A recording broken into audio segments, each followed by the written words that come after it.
over a lot of things in this live training. The only difference is the broader keywords, looking at people that want to go ahead and are testing right now, and you want to see if they're doing good while testing, and then when they scale, you can go ahead and scale with them.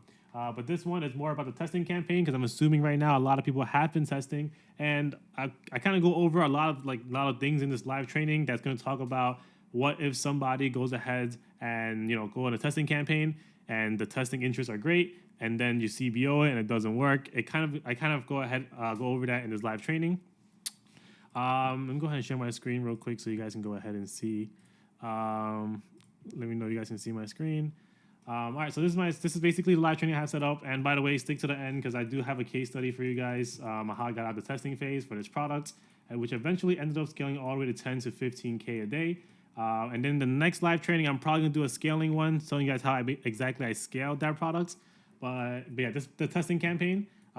Just for all my beginners out there, this is basically how you choose your interest. The reason why I even added this, by the way, is because sometimes people forget that interests are very important. So when you go ahead and choose a product, right? I have some examples over here. A lot of people, from what I've seen, when they go ahead and test a dog product, they always go ahead and choose dog interest, which is correct. Like a product that's related to dogs, you choose dog interest, right? Like dog walking, dog grooming, etc. But I haven't really seen anybody go deeper into just breeds.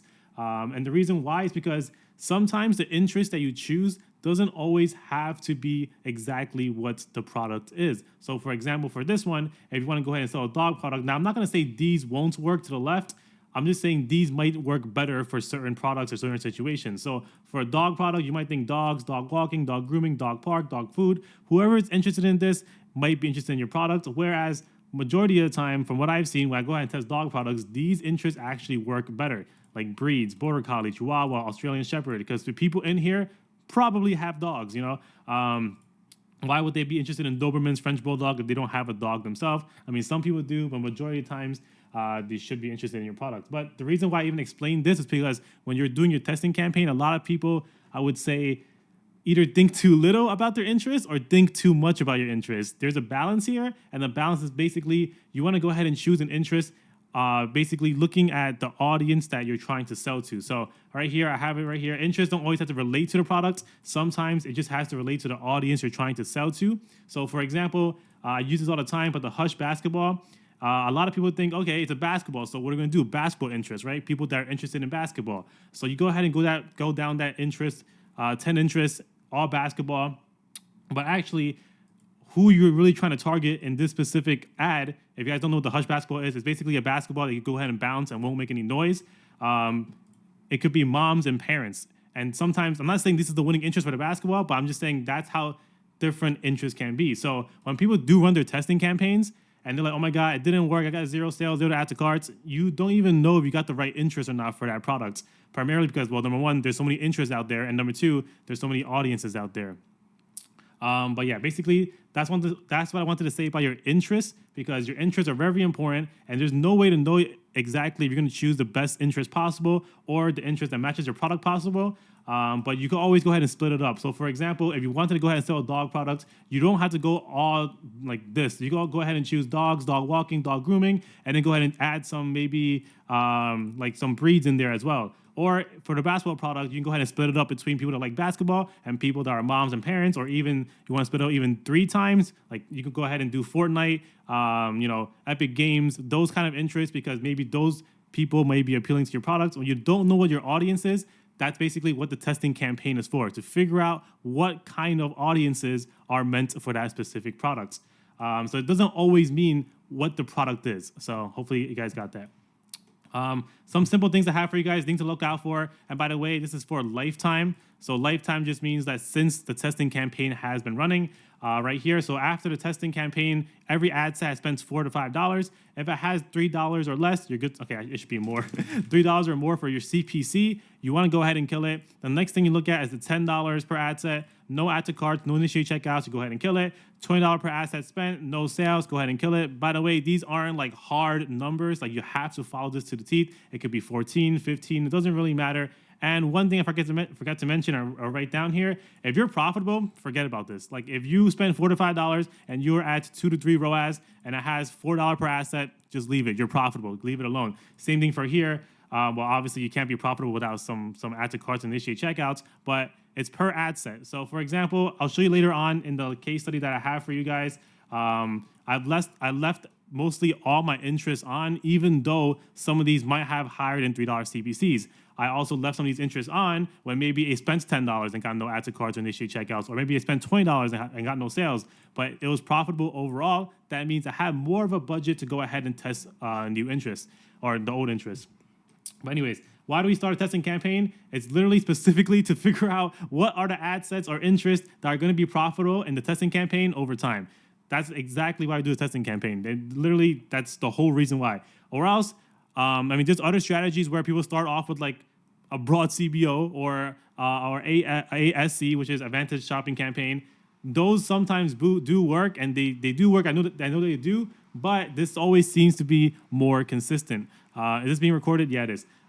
Those are always more. The testing campaign is always more consistent because what happens when you do a broad campaign, or even if you do Advantage Plus audiences, sometimes it's just too broad, and Facebook has to go ahead and figure out what your audiences are. With the $100, sometimes they're not going to go ahead and use your money the correct way. That's why this is the most consistent method so far. I'm not saying that the other ones don't work.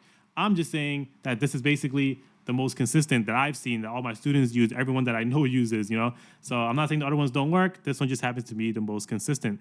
Let's see. Rankata asks, is this beginner friendly or more advanced when you get sales? Well, technically, when you start your testing campaign, this is the beginner. Like, if you're a beginner, you should be taking this. You should be taking notes on this because this is exactly what beginners got to take notes on. For example, like the Hush basketball, a lot of beginners might go ahead and just choose straight up basketball interest, but it's kind of whoever you're targeting. All right, some extra information. So you can always start with 10 ad sets, but the testing campaign is there for a reason. That means you want to go ahead and test as many ad sets as you can. Obviously, there is a budget for it, so you want to go ahead and lose $100 to $200 per test. I say lose, by the way, because if you spent $100, it doesn't mean you lost $100. You could have spent $100, got back $150 in sales. If your break-even ROAS is 1.5, you theoretically didn't lose any money. That means you can go ahead and keep testing for free. So you can go ahead and start off with 10 ad sets initially, but you can go ahead and start adding 5 to 10 new ad sets over time, and you want to go ahead and add them usually related to the one that started getting sales. So for example, if dog training started getting a lot of sales, you can go ahead and duplicate it, click suggestions, and see what else is related to dog training. All right, that's pretty much it for the beginner stuff, I would say. If you've already been testing for a long time, you probably already know most of that. But now for the more common misconceptions and troubleshoots. So the first thing I have here is, even if you think you're right about the interest, you could be wrong, or the interest has already been scaled. And a lot of times, especially because a lot of people, go ahead, like one product doesn't always have one set of interests. It could be seen different ways.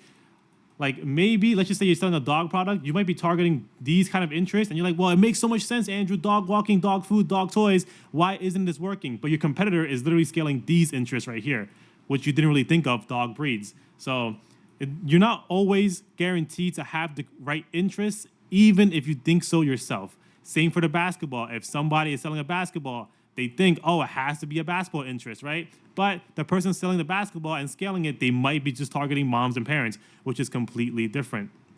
I have one more example. There's like, if you guys already know from Q4, there's always like those Nintendo like game systems and everything like that. I would say a lot of people, when they first start, they would go ahead and do interests like Nintendo or Sega or whatever, Super Mario Bros, stuff like that. But at the end of the day, those probably do work. I haven't really tested it, but those probably do work. But someone might be scaling it because the angle for the ad video, if you guys watched it before, was give like your parents, or like your parents giving kids or whatever. So there's literally two different types of interest there. Whereas like parents or parenting, and another one could be like nostalgia gaming, all that stuff. So there's always different types of interest that relate to a product. It doesn't have to be exactly what the product is. Let's see. So the testing campaign. Okay, this is another misconception. So so you guys know, the testing campaign doesn't have to be profitable overall for a winner. But obviously, if it is profitable overall, it does help a lot. It usually even means that it's a winner usually if you go ahead and launch a testing campaign and overall you have a 2 to 3 ROAS. But even if you're breaking even in the testing campaign or slightly under break even, you still should be fine if you're able to see some interest in there that are basically doing 2, 3 plus ROAS. Because the testing campaign is not meant to be for you to be profitable. It's meant for you to find profitable interest. Very different things. All right, the last one is not all interest in a testing campaign that performs good will work right away as a CBO, and I will go ahead and show you guys that later on in the case study. A lot of these interests that I went ahead and tested in the testing campaign as a CBO, it didn't work later on. But if it's a winning product, you should have added 5 to 10 new interests, and then those should go ahead and carry the ones that didn't work. So I would say in a testing campaign, I would say it could be close to even 50% sometimes that works in the testing campaign, but doesn't work as a CBO. So for example, if you had 10 interests that worked really, really well in the testing campaign, maybe 5 or 6 of them can only be CBO'd. Sometimes all of them can be, but I would say 50% drop off is very likely for a lot of products. I always say this, by the way, if you've known me for a long time or you attend the live trainings, you're probably tired of this chart, but I still want to go ahead and say this for the people that are watching the recording or for someone that has never ever seen this chart before. Anyways, this is provided by Facebook. I didn't make this up. I didn't go in Photoshop and make up some random chart. This is provided by Facebook themselves. This is basically the algorithm that they go ahead and use to rank your ads or rank your bid or whatever. Give me 1 second, it's kind of hot. Alexa, set bedroom thermostats off. All right. Anyways, so the algorithm is literally just advertiser bid times estimated action rates plus ad quality. So for example, if you want to do some quick math right now, if you have 10 and then 5 and then, I don't know, 50. By the way, I don't know what the numbers or what ranking systems they use, but let's just say that's it. 10 times 5, PEMDAS right here, 50 plus 50, you have 100 total value. By the way, you can go ahead and read it yourself down here on what basically these mean. But what I want to tell you is basically there's nothing you can control here. Right here, the ad quality, this is determined by Facebook. It's basically what they think your ad quality is or what they think your consumer experience is. Your estimated action rates is literally Facebook thinking what's your likelihood of your impressions and stuff like that. It literally says right here, likelihood of impressions. Everything is literally random except for your advertiser bid, which right here is just your optimization goal. Basically, you choose purchases is your bid or lowest cost or maximize the number of conversions. But over here is the only thing you can kind of really control, which is how much money you spend might increase your advertiser bid. But at the same time, yeah, it's basically random. Like these right here is random, this right here is random, and this you can kind of control, but it's still random because it doesn't say advertiser spend, it says bid. And part of the bidding algorithm is when you increase your budget, it can go ahead and increase your bid, but it doesn't always guarantee it. So, for example, let's go ahead and go over here. By the way, this is part of the troubleshoots ones because a lot of people say, "Oh, Andrew, I did the testing campaign. I did all the interests correctly. Matter of fact, I tested like 18 interests. Why? How come my ad and the competitor's ad? How come they're scaling and I'm not? I'm just giving you a troubleshoot. I'm not telling you this is a method or a strategy. I'm just trying to help you understand why sometimes you may or may not be able to scale a product off the testing campaign. Anyways, person 1, person 2, person 3, you guys, let's just say you're all testing the same exact product, all testing the same exact interest. You're going to go ahead and go through this kind of system right here. And literally, person 1 can have an advertiser bid of 10 times, let's just say 10 plus 50. By the way, I'm making up numbers. So, 150. Person 2 can have, let's just say they're spending the same amount. Let's just say their bid is the exact same, but they estimated that they're not going to get as many people. And then they also estimate that the user experience is not that well. So you're going to go ahead and have 70. Whatever. I'm just going to put 10 as well. Let's just pretend like it's 10 for all of them, all the same bid. And then you go ahead and 70, plus 7, and then you go ahead and put 10. By the way, the reason why the numbers are random is because it's literally random. It's estimated, by the way. Everything is estimated. So this is going to be 80. So basically what happens is that, let's just say this is person 1, this is person 2, this is person 3. That means basically person 1 is going to get the best bid, person 2 is going to get the lowest bid, and then person 3 is going to get, whatever, it's ranked right here. So you can see that this is basically how the bidding system works. And theoretically, your total value just means that how likely are you to get the better performing audiences? Obviously, I cannot prove it, but what does Facebook say right here? The ad with the highest total value wins the auction and shows it to the individual. So basically, you will get more individuals every time you win the auction. That's why CPMs and CPCs is a thing. When you have lower CPMs, you are reaching more people because you're paying less per 1,000 people. So yeah, that's basically it right here. And this is basically a troubleshoot. I'm not telling you this as a strategy. I'm not telling you this as like something you like gotta learn to be better at Facebook. I'm just trying to explain to you why sometimes if you copy somebody 1-to-1, have the same exact interest as them, this is the reason why. Because Facebook is the bidding system at the end of the day. All right, I've been rambling. Any questions so far that you guys have for me? I have two already. Give me a second. Let's see. Zenith, it says that this is a high quality ad. So does that mean the creatives has to be good for Facebook to push out your ad out?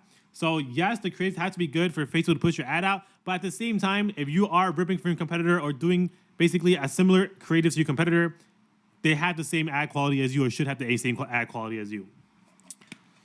Rankata, total value means better performance and conversion. So we really can't control this.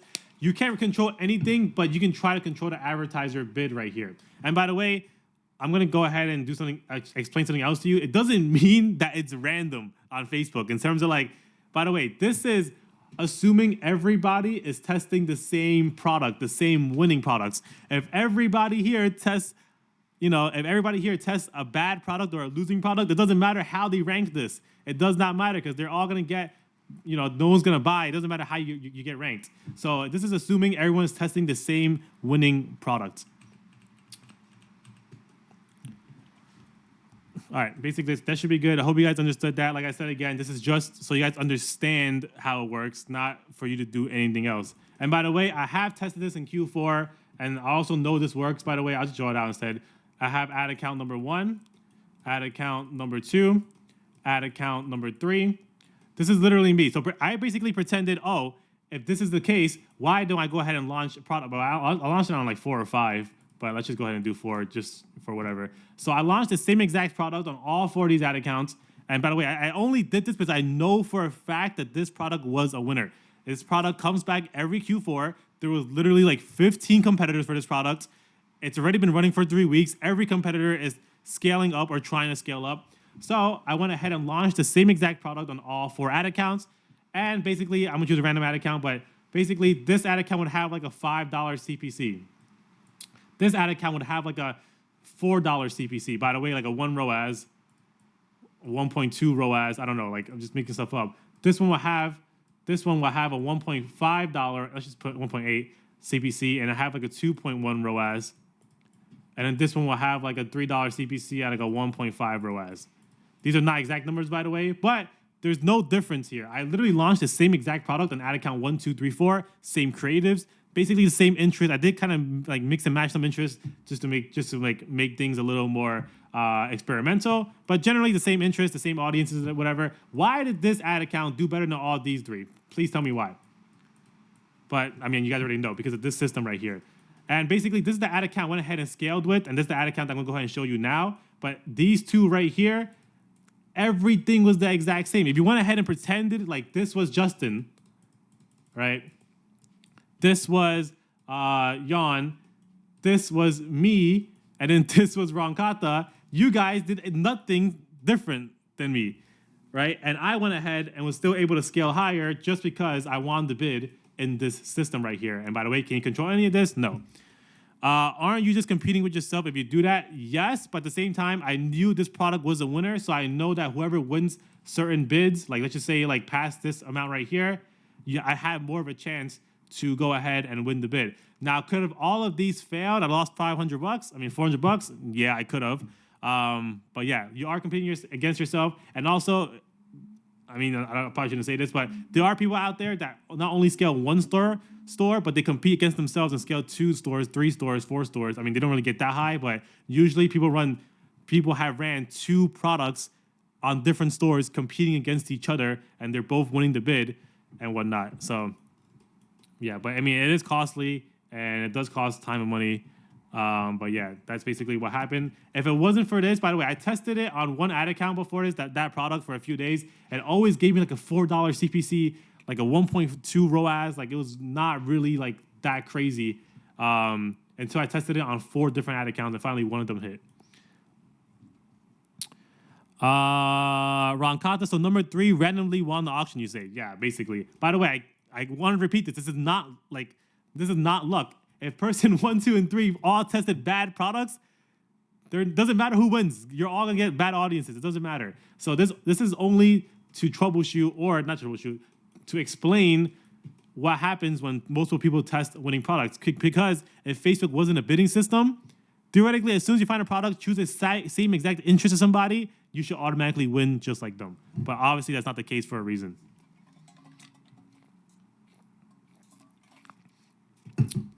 So at the end of the day, just choose validated products, and that's basically your best bet. Gambling at its finest. You could say that on a product-to-product basis, I guess, but okay, this is what I mean, right? Like I have person 1, and I have person 2. If person 1 tested like all these products the same as person 2, except that person 2 chose random products, or let's just say non-validated products, versus person 1, all these are validated, it's not really gambling, because this one is going to have a way better chance of winning a product than this one choosing random non-validated products. On a product-to-product basis, it can seem like it, right? Because you're going through this bidding system, but this one is like a 95% chance that they're gonna lose no matter what. Even if they win the bid, they're still losing because they're choosing a bad product that's not gonna have a converting audience. So just to get you guys, making sure you understand what I mean by, okay, product by product might seem like it, but person 1 and person 2 is not gambling. Or else there's no way that people are able to replicate results over and over and over and over again. Are they getting lucky over and over and over again? No. So do you recommend testing on multiple accounts? The only reason why I did this is because I knew for a fact that it was a winning product. For a fact. And I was willing to go ahead and spend $400, $500 to go ahead and test it. I have a question for the intro. Oh, sorry, I skipped the question. In the long run, it's not gambling, basically. Yeah, I mean, I'm just trying to explain to you guys how the system works. It's literally not gambling. Like obviously, person 1 is always going to go ahead and triumph over person 2. But yeah. So just because it's a product that fits the validations, it doesn't necessarily mean it's a winner for you, right? Exactly. It's a winning product for maybe other people, but it might not be for you. And I'm sure, by the way, no one has an unlimited budget, but I'm sure if you had a really crazy budget and you knew a product works, I'm sure eventually if you did ad account number 5, ad account number 6, ad account number 7, eventually one of these is going to go ahead and hit. One of these. It should. If you keep going. But obviously, you have a budget. You're not going to spend $1,000 on one single product. By the way, that's also assuming, right, you also had correct interest for all these ad accounts. If all these ad accounts, I just chose the wrong interest for all of them, none of them would have had a chance to go ahead and make it out of the testing campaign, if you think about it. So that's why it's really risky, because, like I said, I may have chosen all of these interests for those ad accounts, right? But maybe the guy that's scaling is choosing these interests. So it doesn't matter if I have 50 ad accounts all targeting these interests right here, because all of them are doomed to fail, right? So that's why the testing strategy is important in terms of testing a product. That's also why a lot of people may find the best products in the world, but if they don't go ahead and choose the right interest, if they don't go ahead and have test on maybe even multiple ad accounts or even everything like that, you're doomed to fail even with the winning products. Have a question for interest. It's quite interesting. Let's say I found a product, an organized product. Should I split the interest between parents, students, and business people? The thing is, you can. So for those kind of products, you don't really know what the exact interest is. It could be as easy as Target or Netflix as like a generic term, or it could be parents because maybe parents use organization tools. It could be students as well. You're absolutely correct. You can go ahead and split the interest, and I've seen so far, sometimes splitting the interest gives you a better idea on which audience actually buys the products. So if you have 10 interests, do 4 there, 4 for something else, and 2 for something else. Ronkata, are different ad accounts directing to the same page or different websites? This one was all towards the same page. Everything was the same. That sounds like a good strategy. Thanks, bro. But it's also really risky, and it costs a lot of money. I started a testing campaign today, made one sale, but Facebook says I got one sale from pet food. Ad sets, but UTM says cat lady. Which one should I believe? When it comes to testing, I just believe both of them. I don't want to go ahead and count pet food out just in case it did get it. But if you want to ask me what's more reliable, it's definitely going to be the UTMs. So you recommend we use more than one ad account for products that we test? Only if you know for a fact that the product is a winner. And also, I'm going to say no for that because, like I said, it still comes down to the interest. It doesn't matter if you choose all the wrong interests and then test on 5 different ad accounts. You're still doomed to fail. So yes, if you had theoretically the right interest and you know for a fact you have the right interest somehow, this will be a solid strategy. But there's too many variations that play to do this strategy. That's also a reason why I just go ahead and say change the product, because with a new product, you're going to have a better idea on what audiences there are and all that stuff. Like, for example, I keep going back to this, but for example, if you were testing a dog product and you only tested these interests, it doesn't matter how many ad accounts you tested if these were the right interests. And that's why I say switch the product, because when you switch the product to like a basketball, by the way, you might figure out, oh, okay, moms and parents might be more interested than basketball interests or whatever. So when you switch the product, you have a whole brand new idea, whole brand new reason why interest can work for specific products. It resets everything. If you want to go ahead and keep forcing a specific product to work, you may not ever find an interest that's winning for this one. How much money should we expect to spend before finding a winning product? I would say with $100 to $200 spend, it really varies with my one-on-one students as well. Some one-on-one students got their first winning product, like their first product is their first winner. Some take like 9, 10. It kind of varies. I would say on average, if you're testing only validated products, 100% validated, it seems like right now it's like a 1 in 5, 1 in 6. So get prepared to spend at least a couple bucks for that. But like I said, sometimes you can go ahead and just keep testing products for break even. So like I said, you want to lose $100 to $200 per product testing it. So yeah, some countries like Switzerland, where there are 4 official languages, how to test in what language. I usually go ahead and just do all languages, but I don't even choose Switzerland. I always do US, Canada, Australia, New Zealand, and majority of those are English-speaking countries. If you really want to, go ahead and just do United States. Sorry. If you want to, go ahead and just do English all. Any tips for finding profitable interest that no one thinks about?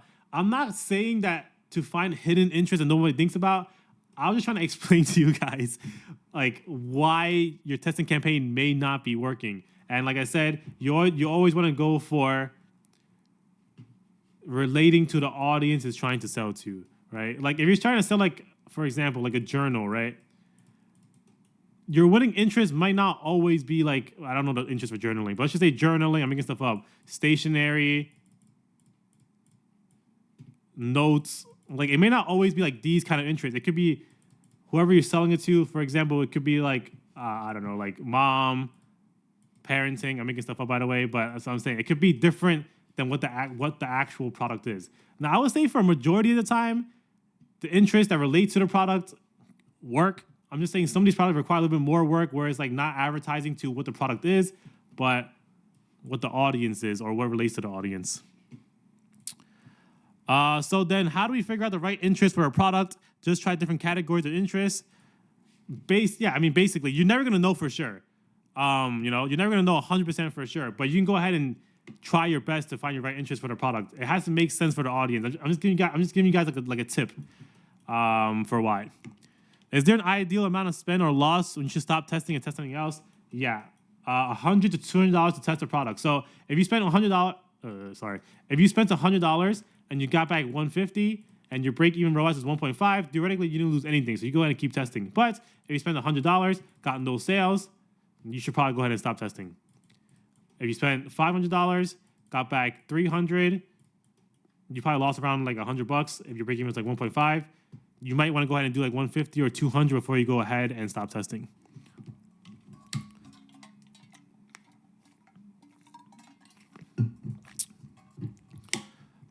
Keep those questions coming before I go on and move to the case study. But yeah, I hope you guys understand how the testing campaign works and everything like that. How do you suggest scaling up when the test is looking promising? That will be part of the next live training, because the next live training is probably going to be talking about scaling and how to scale once you pass the testing phase. But majority of the time, just increasing budgets, honestly.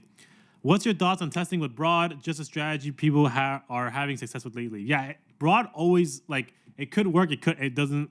It can work, and also it could not work. Just like these interests, but I would say interest targeting is always more consistent than broad. But yes, broad definitely does work. And if you, I'm gonna go ahead and expose a little bit of the case study. But eventually, I went broad for this product as well, and it ended up working too. I didn't always do interest.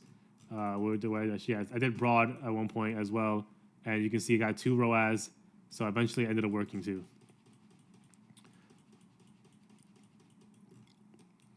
Would the best interest be what audience the create? Oh, sorry, I'm having an aneurysm. Would the best interest be what audience the creatives is targeting towards? Also, how important is it to have good creatives? So it's important to have good creatives, but if your competitor is scaling with that creative, it's a good creative. Facebook does not punish you for having the same creative as somebody else, at least not on the algorithm side. They can DMCA you or whatever, but in the algorithm side, if Facebook sees ad 1 and then ad 1, person 1, and person 2, and this one launched later than person 1, they're not gonna be like, oh, this guy's copying this guy. Let's give him worse results. That just doesn't happen. Let me answer the first question. Was what would be the best interest? Okay, yeah, it's basically for me. I mean, it's usually like whatever relates to the products, but sometimes it is going to be the audience that the ad creative is trying to sell to. You know, so I mean, this is like really out of bounds. But if you're trying to sell like a makeup brush, right? But then the creative angle is telling the boyfriend to buy it, right? If you target beauty, nail salon, blah blah blah blah blah blah, it might not work as good as like, you know, targeting males, especially if your creative is asking a male audience to buy it. By the way, this is like out of like, this is not actually like a legit example, but you know what I mean. Is it bad to focus on one country, just like targeting the U.S.? Oh, but this is the extreme example. Sorry, not a bad example. It's not. I usually do U.S. and Canada when it's something that doesn't make sense for Australia and New Zealand. So don't worry too much about that. If I steal a creative, they have a watermark on it. Is that bad, or will I get by with it? Usually, if they have a watermark, they're probably going to try to DMCA you. Honestly, there's a reason why they put that watermark on there. Like they don't want people stealing it. All right. Hopefully, you guys understood all of this right here. Hopefully, it made sense. All right, that's all I got. Hopefully it made sense. If it doesn't, rewatch the video, I guess, or ask a question in chat. Anyways, I'm gonna go ahead and do the case study now, and show you guys exactly what I did for this product to scale up. And by the way, this wasn't like a product that worked right away. It took a while, I would say like a week or so before I started working. So it's a good case study to get out of the testing phase. Anyways, these are the columns that I use. Take a screenshot now if you want to. CPC, CPMs, add to cart, check initiated, purchases, ROAS, and cost per purchase. This is also very important, the cost per purchase, and I'll explain why later on. All right, I started this product November 6th. I went ahead and hit the interest because it's pretty obvious to figure out what product it is if I showed the interest. But I just named them 1 to 10, and then new interest, I just did 11, 12, 13, 14, whatever. But anyways, November 6th, the first day I started a testing campaign. As you can see right here, by the way, just to give you guys a heads up, Facebook doesn't track 100%. I would say for this product, it may be tracked 20%, or even like, I would say like a 0.2 or 0.3 ROAS difference.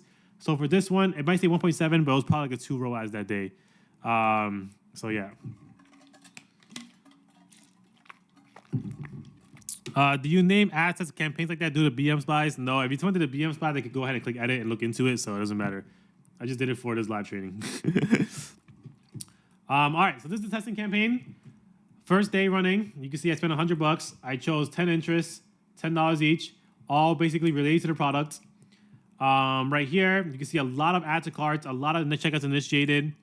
And here's the thing, right? A lot of people, when they go ahead and launch a testing campaign, they're like, oh my God, I had 1 add to cart, 1 sale. Should I continue it? Please go ahead and take a look at this one, and then go ahead and take a look at yours. Look how much buying pressure there is. Even got 3 sales. Technically, that day, I think I got like 4 or 5, but whatever.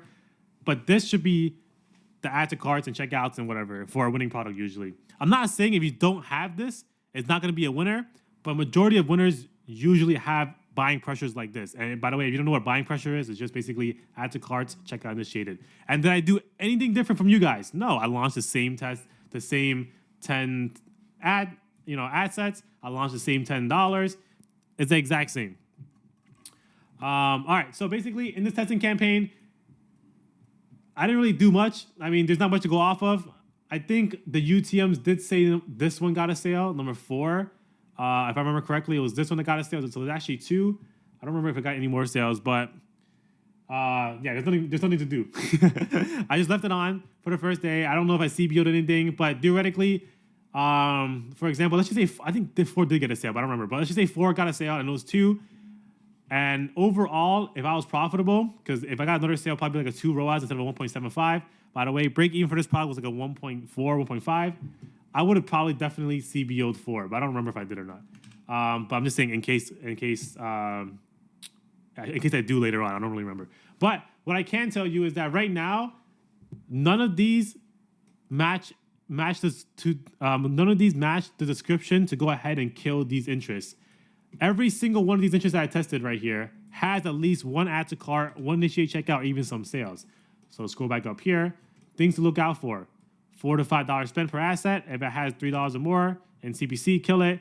$10 or more, kill it. We haven't reached $20 yet, so go ahead and leave it the same. Now I know some of these seem outlandish right here, like $10 probably should have killed, but I got an ad set. I got to add to cart, and some of them have a checkout initiated.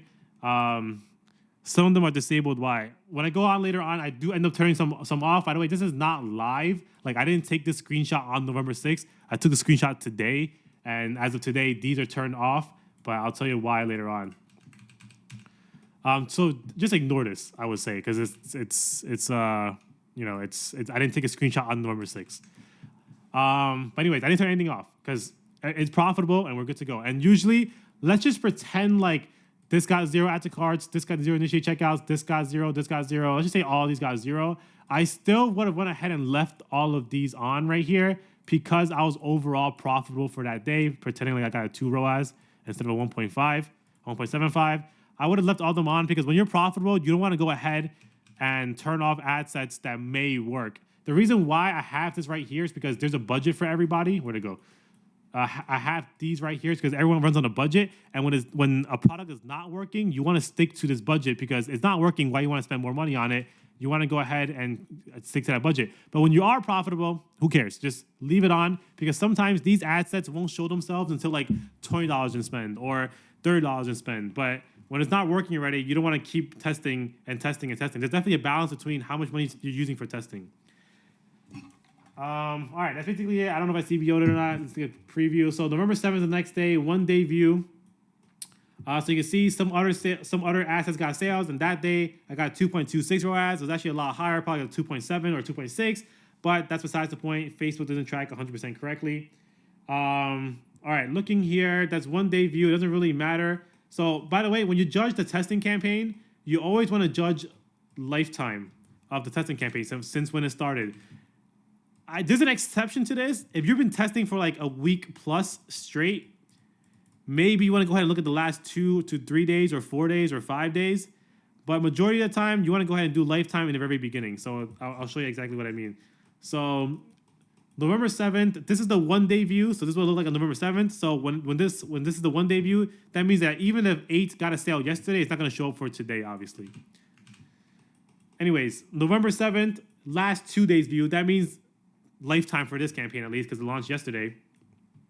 Now we can see some of these right here are able to go ahead and be CBO'd. I forgot to mention what requirements you need for a CBO, but it's usually 2 to 3 plus in purchases and also 2 plus ROAS. So if you guys don't already know, you gotta need 2 to 3 purchases and 2 plus ROAS. These are the minimum requirements. And this is lifetime. By the way, I know someone's going to ask me, oh, well, how long do you leave it on for to get these requirements? Theoretically, if you left it on for 10 days and it spent $100 on that ad set, even if you got 2 to 3 purchases,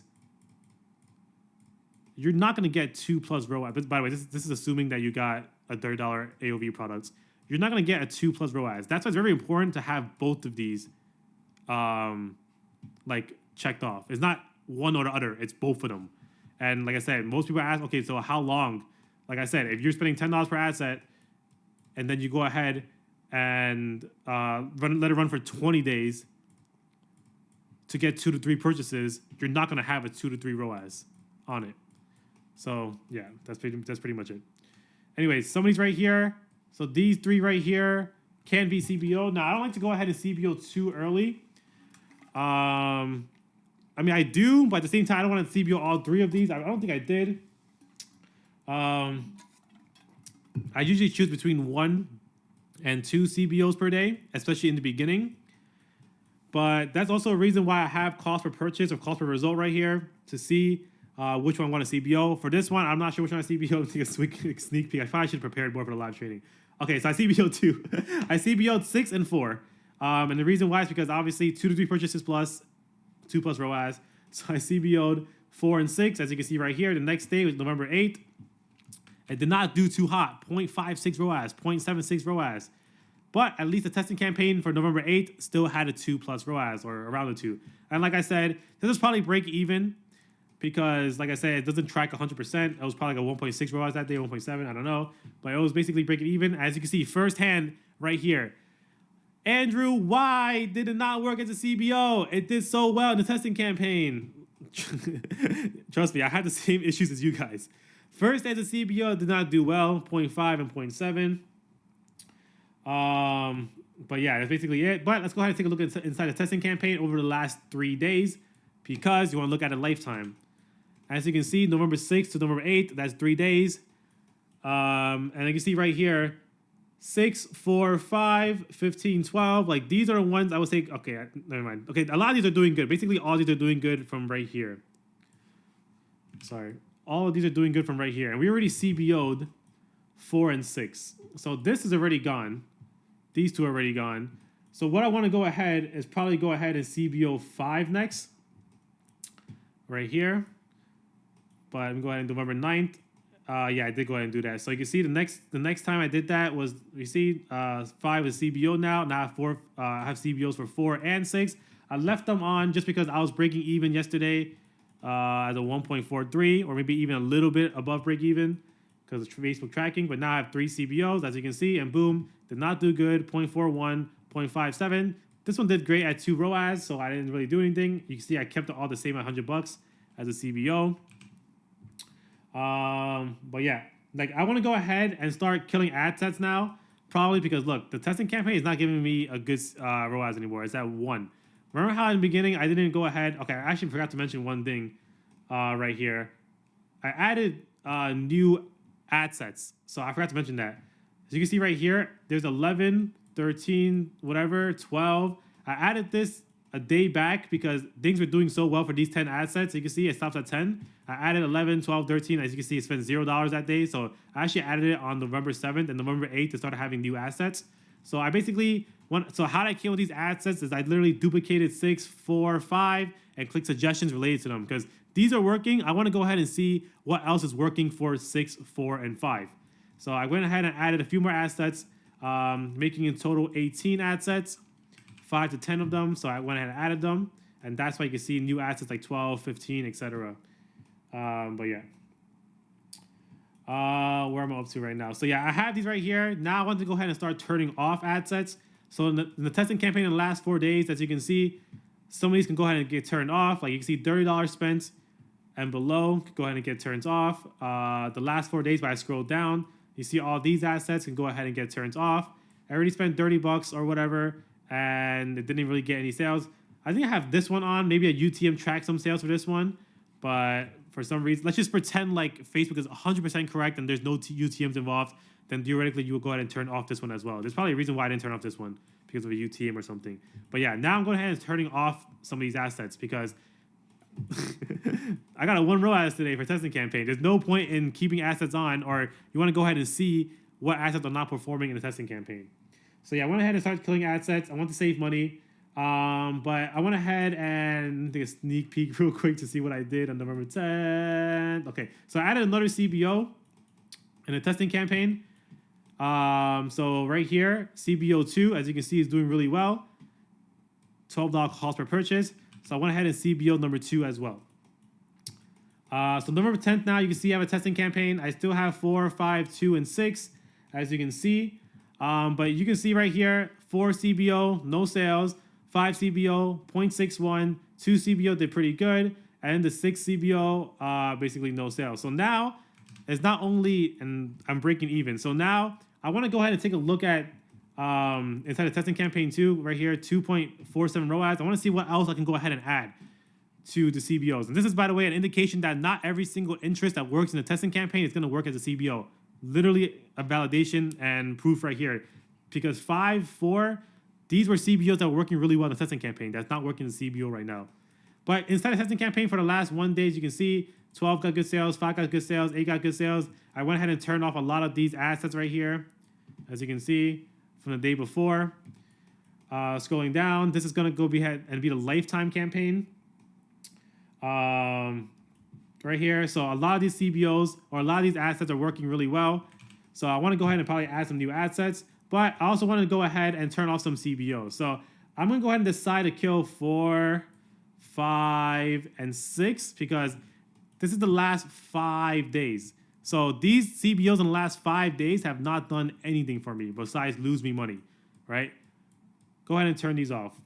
So I went and turned those off. I probably added some new CBOs on November 10th as well.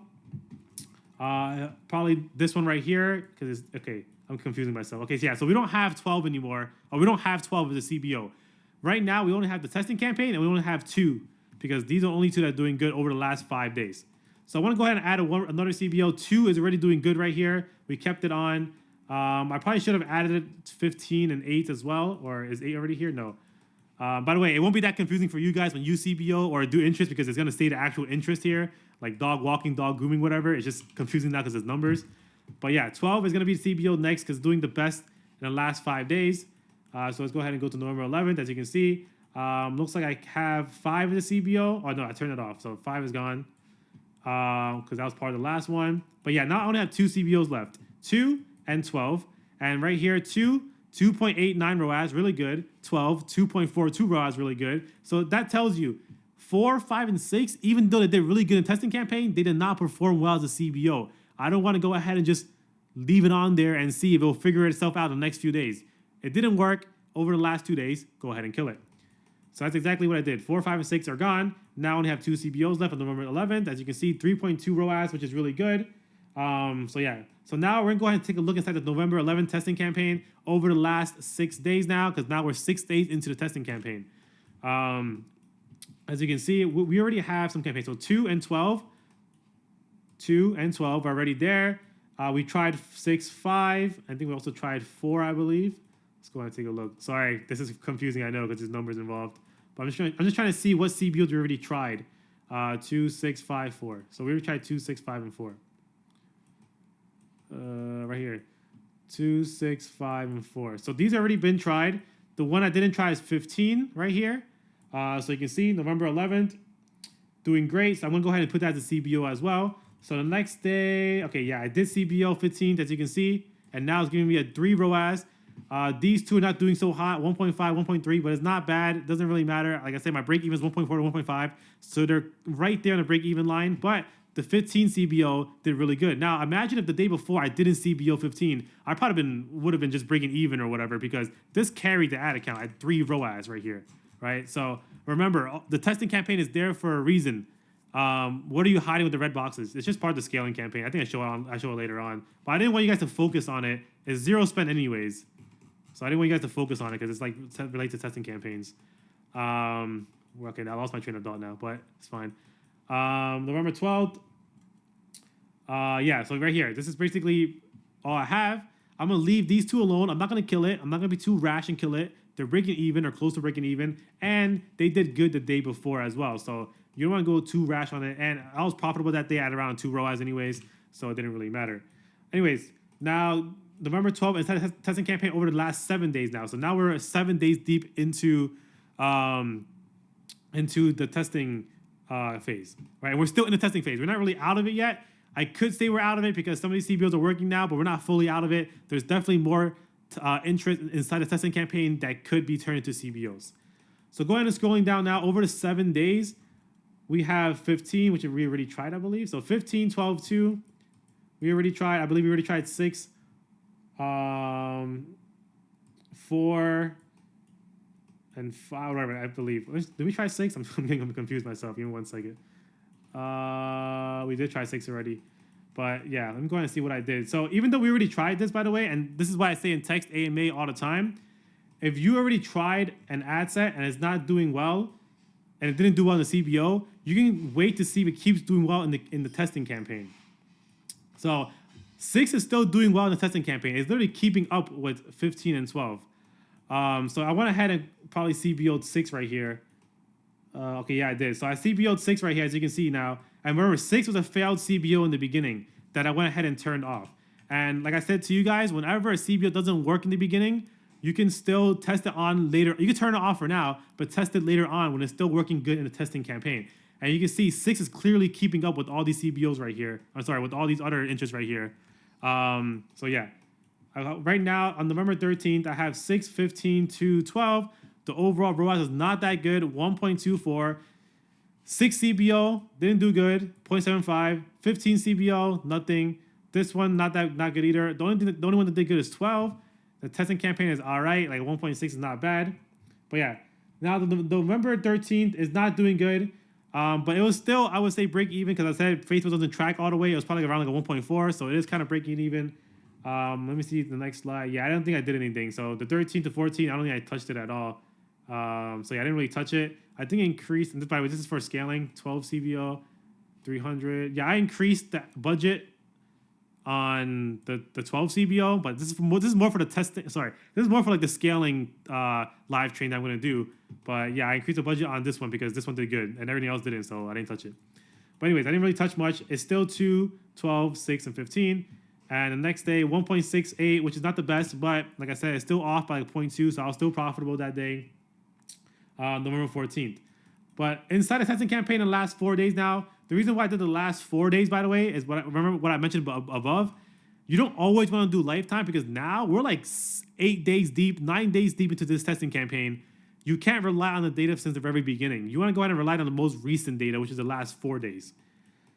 In the last 4 days, because obviously if it did really, if an interest did really good in the last week, the week before this, it might still seem like it's doing good this week, but it's really not. So that's why you want to do the last 3 days, 4 days, whatever. I chose the last 4 days. As you can see, November 14th, let's see, well, 15, 14, what do we don't have? So we don't have 15 or 14. So I want to go ahead and CBO these as well. I didn't CBO both of them, I believe, because this is why it's important to have cost per result. Because right here, they're both doing really well, except that 15 is just doing a lot better at half the cost per result. By the way, ROAS can be manipulated if somebody buys 2, 3, 4, 5. It doesn't always count. You know, you want to always go do the cost per result as well. So basically, 15 cost per result is way cheaper at 11.87. So that means I wanted to go ahead and CBO 15. All right, next one, November 15th. I CBO'd 15, I believe. Yes, this is the CBO for 15. And now I have 2, 6, 12. Everything else the same. Now we're back at a 2 ROAS for that day. And I believe that's it. I'm basically out of the testing campaign. We have 1, 2, 3, 4, 5 CBOs, including the testing campaign. And yeah, that's pretty much it, as you can see right here. From November 15th to the 20th, the next 5 days, it was just straight up 2.5 ROAS, 2.6 ROAS. Obviously, Facebook was not tracking correctly, but I just kept going ahead and adding old CBOs that used to work in the testing campaign. I went ahead and, by the way, this is from before the broad that this from before. Old CBOs that worked, but that worked back then, but didn't work later on. I decided to try them again as a CBO. Look how many CBOs I have right here. So many CBOs, and they're all different things. Retargeting campaign. I don't know why I have 2 retargeting campaigns, but I have a broad. Okay, this is probably because of different creatives, but I have a broad CBO going on.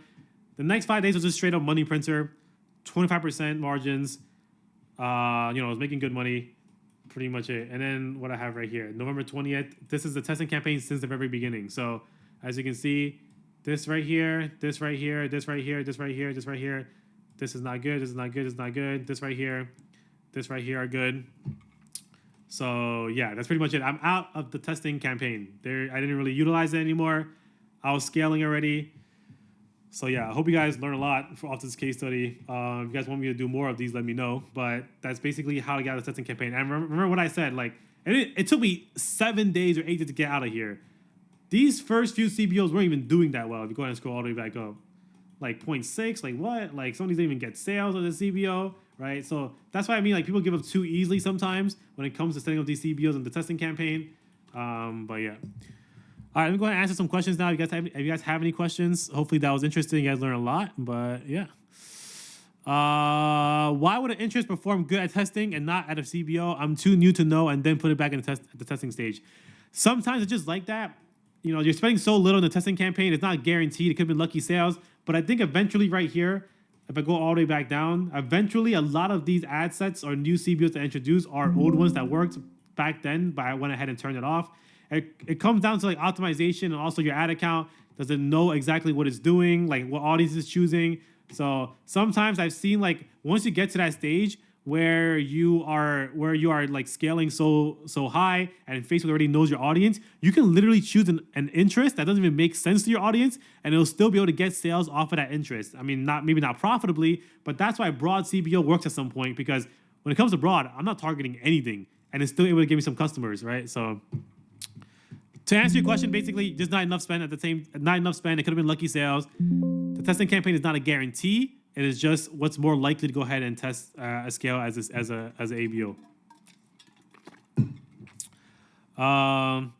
If I messed up the checkout where people couldn't make a payment but had one ad set, 4 ads to cart, 1 initiate checkout, and 2 other ad sets, 1 ad to cart, 1 initiate checkout, should let it run one more day. If you messed up the checkout, you should probably let it run one more day, maybe even half a day. 4 ads to carts and 1 initiate checkout doesn't look too cool. Like, it's not compared to like this on my first day of testing. Like, compared to like this right here, obviously these had like whatever. Like, you're missing out on a lot. How many ads were you scaling with? I think 2 to 3. Like, if someone ad creatives, it's just 2 to 3. So you were going back and forth between CBO and testing depending on performance. Basically, like, you know, testing campaign, whatever works there, tries the CBO. Over 2 days, 3 days, CBO doesn't work, turn it off. Like CBO 6 didn't do well, I turned it off. But then eventually it kept doing good in the testing campaign, right? Right here, it kept doing good in the testing campaign, so I tried it again as a CBO, right? And eventually ended up doing good later on. But yeah, it's just incubating interest in the testing campaign, right? Incubating it, see what they're doing, how well they're doing it, and once they do prove themselves as a possible CBO, 2+ ROAS, 2 to 3 purchases plus, then you can go ahead and move them over to a CBO scaling campaign. Did you test any new creatives during these campaigns? No, it was all the same creatives. Are you still running the product? No, I'm not. How much was the product? It was $40 or around there. Do you test the broad ABO first to see? Oh, wait. Okay, the product was $40, but the AOV was a lot higher because of bundles. But yeah. Do you test a broad ABO first to see if it's profitable before making a CBO? No, I don't. So when it comes to this, usually when I'm like 3K a day in sales, 4K a day in sales for a long time, I go ahead and just do straight up a broad CBO at $100 to see if it works or not. And sometimes it works, sometimes it doesn't. And then I scale like a regular CBO. I don't do broad testing campaign first. It's at that point when you're doing like that much revenue, waiting around for a $10 asset abroad is gonna be really, really tough. And at some point, like in revenue, I don't even use the testing campaign anymore. I test new interest by doing $100 CBOs with that new interest. How much profit did you make from that store? I don't remember 100%, but it was definitely around the 25% margin mark to 30% sometimes because the ROAS was so high, even 30% sometimes. But I'm pretty sure it was close to like 50 to 100K, depending on. I think there's a reason why I didn't show after the 20th. I think I either got DMCA'd after the 20th or something, but something happened after the 20th. There's a reason why. And then started performing at not 2.4 anymore, like 1.8, 1.9, which is still profitable, but not what I was used to. Oh yeah, it wasn't a DMCA. I just performed badly. Would you still test for new interest for more CBOs when you start already scaling with the current CBO? Yeah, I would.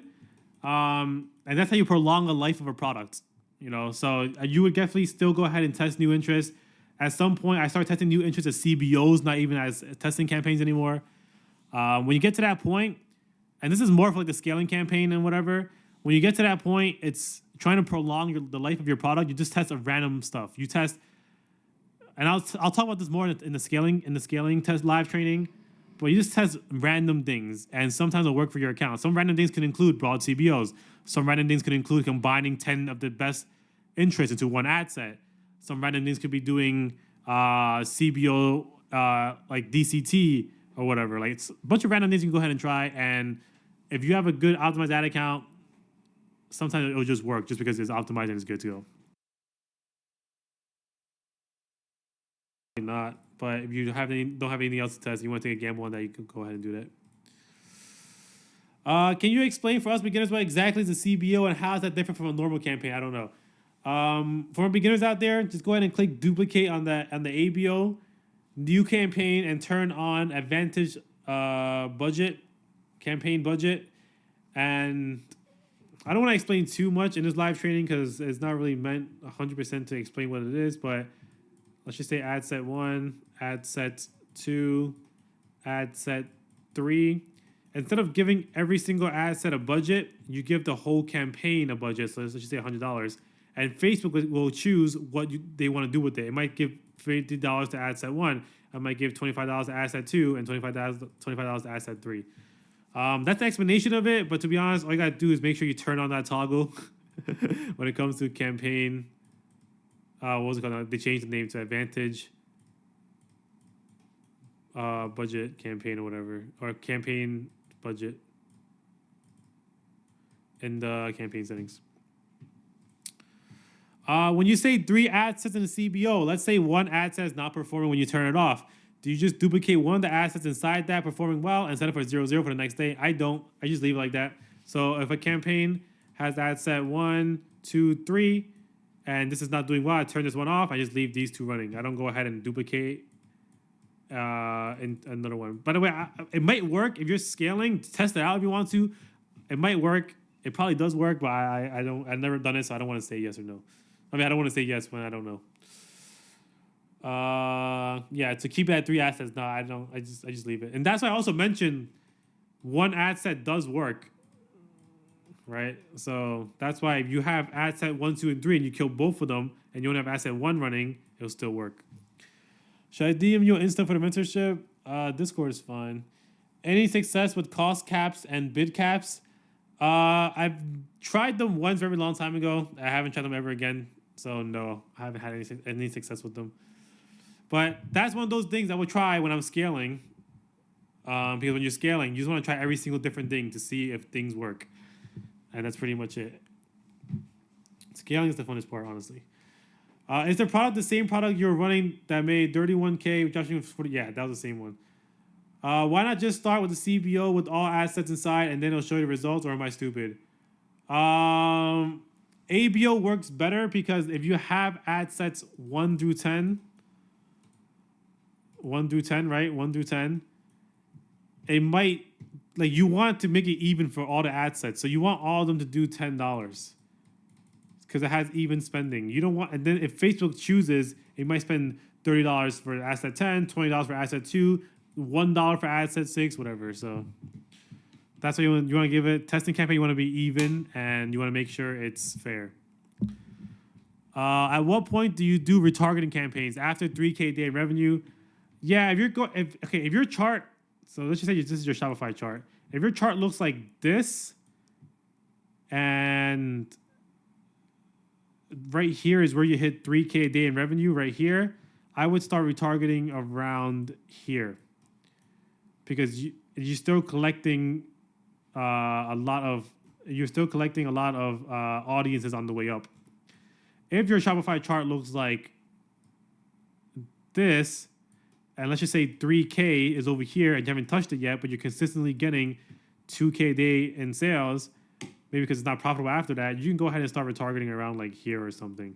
It's not like a specific number per day. It's more like how many orders in total. So like theoretically, somebody that's here can have the same amount of orders as somebody that's here, as long as the time frame is longer. And the reason why I recommend that is because for retargeting, a lot of these audiences, you need at least 1,000 audiences in it. So like add to cart, initiate checkout, like they won't spend unless they have 1,000 of these audiences, especially because you also want to exclude purchases. So for example, if you have 1,500 add to carts, 1,500 initiate checkouts, and you have 1,000 purchases, you still can't do it because, or it won't spend or whatever, because you only have 500 in that audience that either initiated checkout or add to cart, but also did not purchase, because 1,500 minus 1,500. But yeah. All right. Any other questions? The next live training is probably going to be about the scaling phase for this store. I might go ahead and do a case study on the store as well, not exposing the product or anything like that, but just on specifically the testing strategy on a video format. But yeah, give me a rating, guys, from 0 to 10. Be honest. If it was a 5 or a 4 or a 3, I don't really care. Give me a rating on this live training. Could be a 9, whatever. And maybe you guys have suggestions for the next one, what I could do better, what I can explain more. The only thing I can think of I could explain more on is that, like, or did better, was probably number one, take notes on what I did, but also like these could have been actual interest, because I was getting confused on the numbers. Like 1, 4, 6, whatever. Jeff, can we also retarget after we scale to, let's say, 6K per day, and it kind of came back down to 2K per day? Can we still retarget at 2K at that time? You can. The worst thing that can happen is that you waste your time setting up the retargeting campaign. It doesn't spend. That's the worst thing that can happen. Maybe like 30 minutes to set it up, so it's fine. Let's see. Can you do product research on your phone? It's gonna be kind of hard, so probably not. I recommend the computer. 6.9, thanks. 9.999. All right, so there you go. Thank you guys so much. Didn't watch the whole thing, but it was pretty good. Appreciate it. For me as a beginner, 6, because it's too advanced, like the math. Okay, gotcha. No worries. Completely understand. 8, 2-point reserved for the future. Gotcha. My rating, you speak super fast is the only thing. Sorry, bro. I guess if you watch the recording, you go ahead and slow it down to like a 0.8.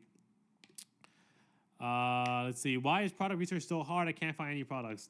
Dude, trust me, it's the same around the board right now.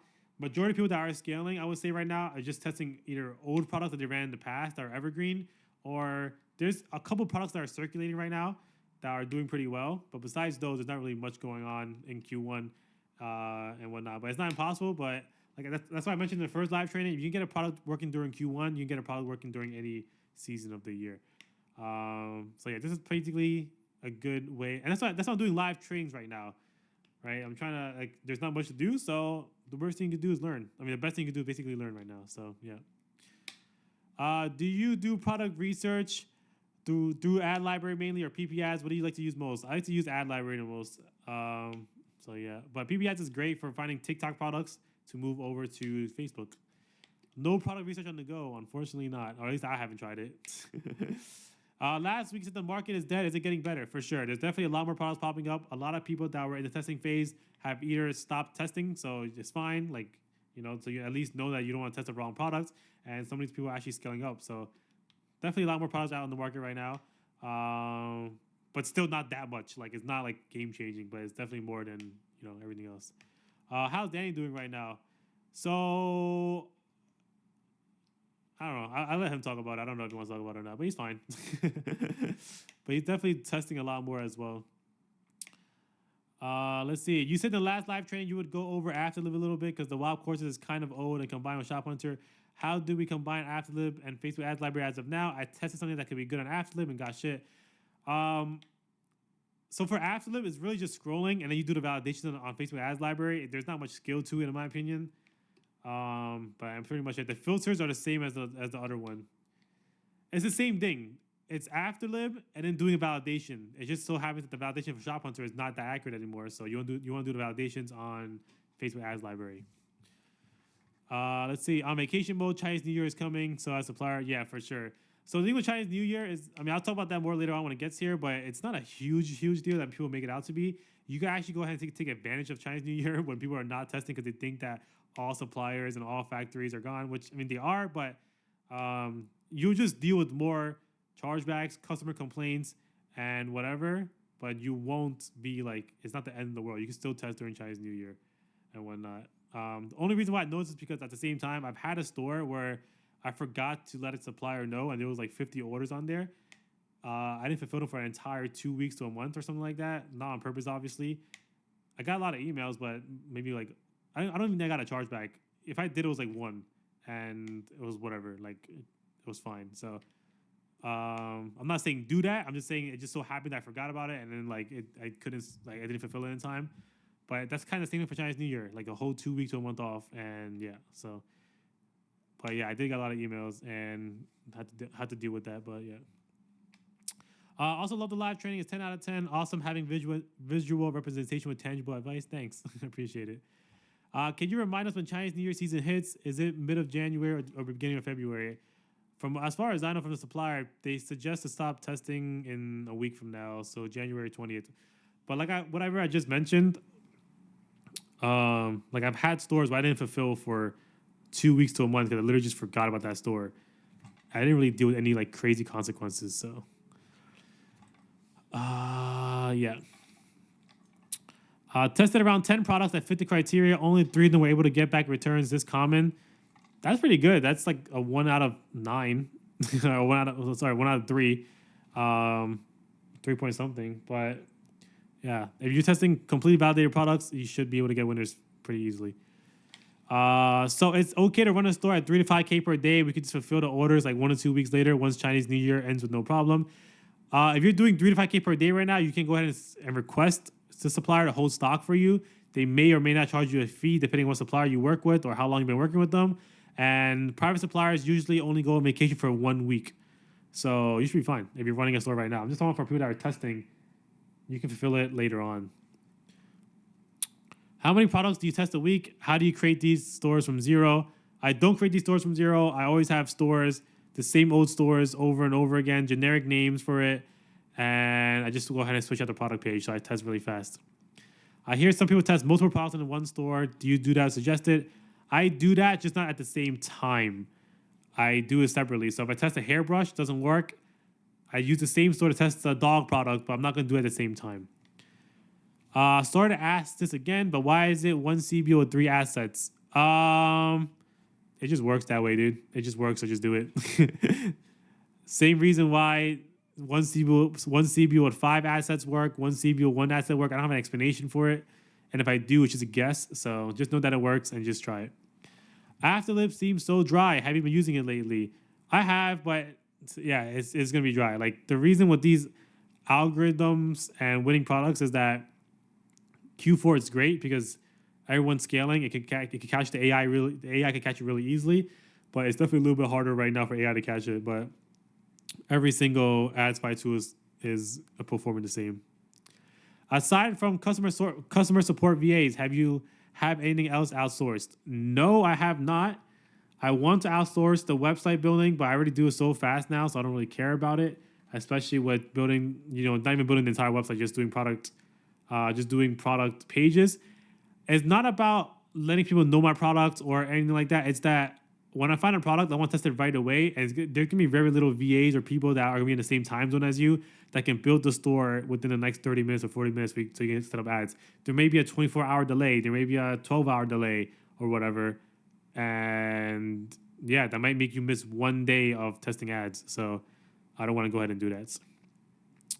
If you test general store name with different products, does Pixel get affected? I doesn't get affected, but I always recommend you to go ahead and remove it and test with.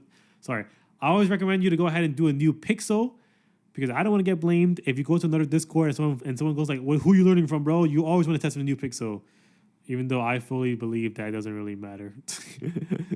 So the truth is, I don't switch Pixels, but my recommendation is switch it because I don't want to get blamed. Why isn't 3 creative copies with 10 ads each not the same as 1 creative with 15 ads? It's 30 ads versus 15. I'm not 100% sure what you mean by 15 ads and 1 creative.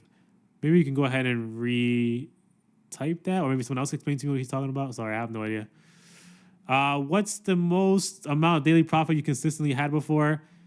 I would say like 3 to like minimum 3 up to like 6 or 8 grand in one day. That was like for a very long time, like very very long time.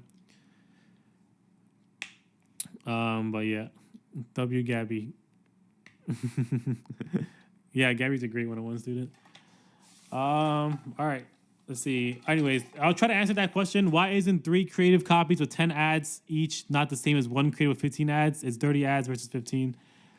You said we need 14 ads and 1 creative to scale, but what if you see 3 creative copies with 10 ads each?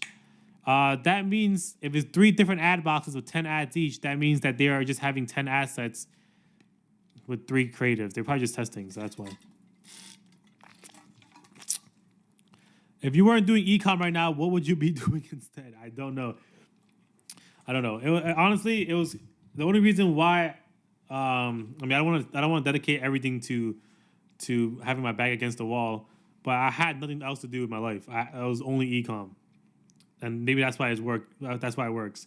I see that a lot of people that have other jobs, or maybe does crypto on the side, or does trading on the side, or whatever, or have like a full-time job. It seems like they're not gonna be. They have a lower chance from what I've seen to succeed in ecom because they have that safety net, that comfortability. I had nothing to do but ecom. Before ecom, I ran Minecraft servers for a while. But yeah, I just remember one day I went on YouTube. Some guy bought a BMW i8 in cash. I was like, damn, okay. Ecom works, bro. I'm going to go ahead and try it out. And I had my back against the wall. I literally couldn't make money besides ecom. So that's what I did. But I didn't answer your question, but, I don't know. I don't know what I would be doing. Probably software engineering because I'm Asian. Let's see. This is my first time on your live training. 9.5 out of 10. Definitely coming back. I appreciate it, Patrick. I appreciate it.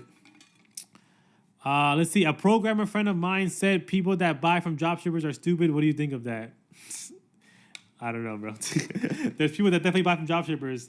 And when I feel like if you don't know about the dropshipping game, you don't even know about dropshipping, so you'll still buy from it.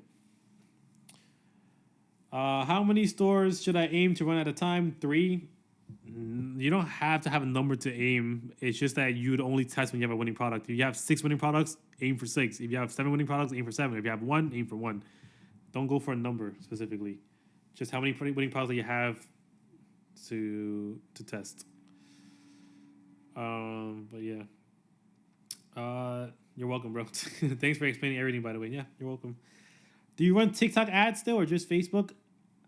I might dabble in it in this downtime, like not really much going on. I might dabble in it. If you guys don't already know, I do have 800K revenue on TikTok. By the way, it's a very different strategy than what it is on Facebook. So my profit on TikTok is around like 150K, maybe even 200K. But yeah, it's around there.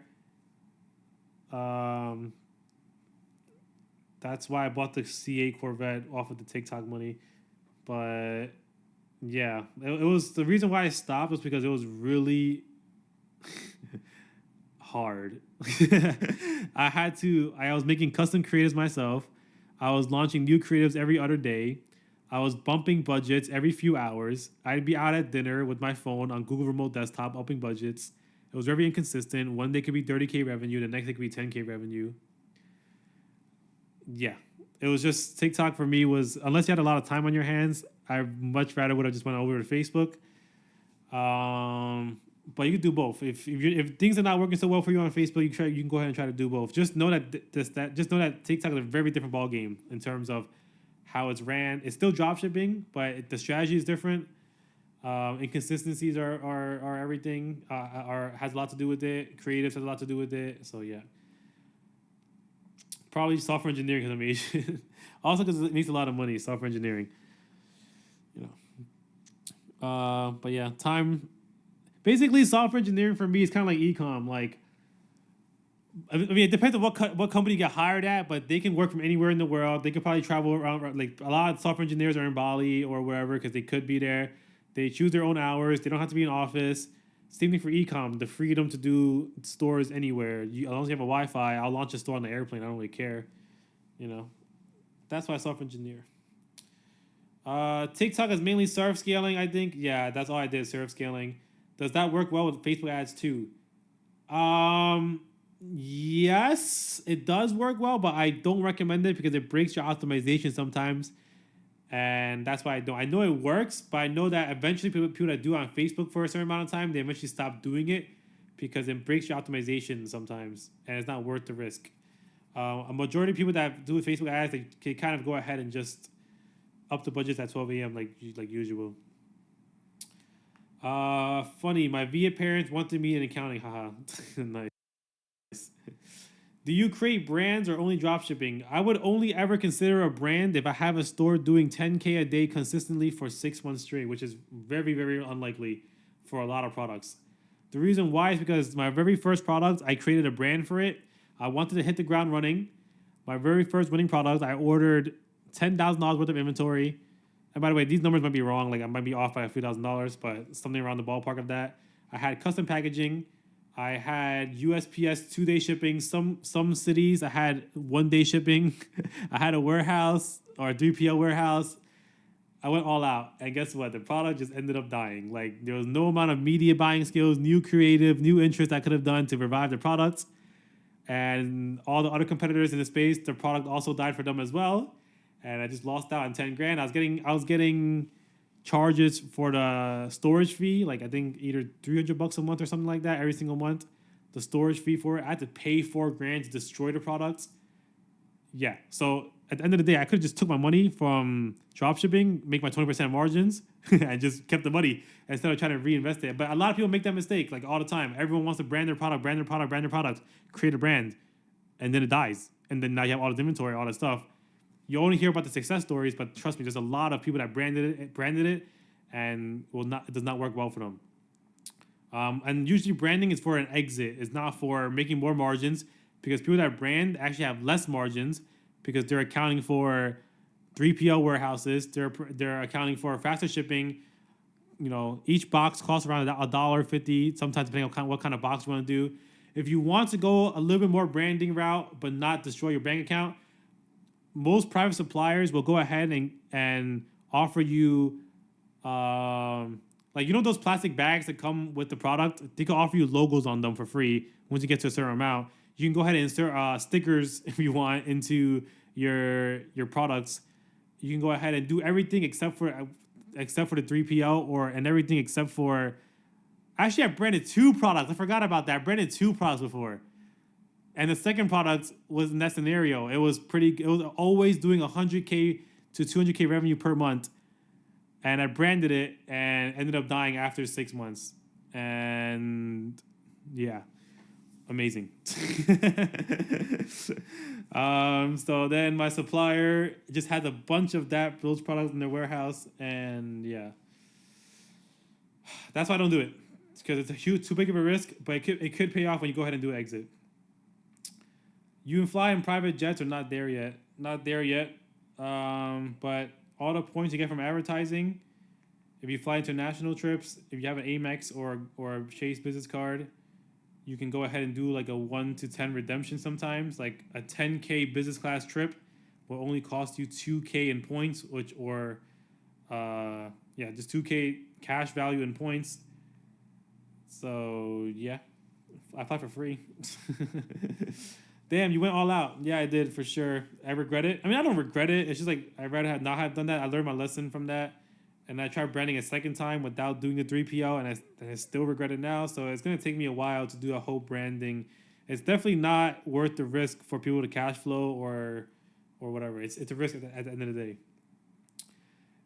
In the real world, Andrew Tate's course, they teach the brand in the e-com section. I mean, I'm sure they do. It's just a risk that people get into.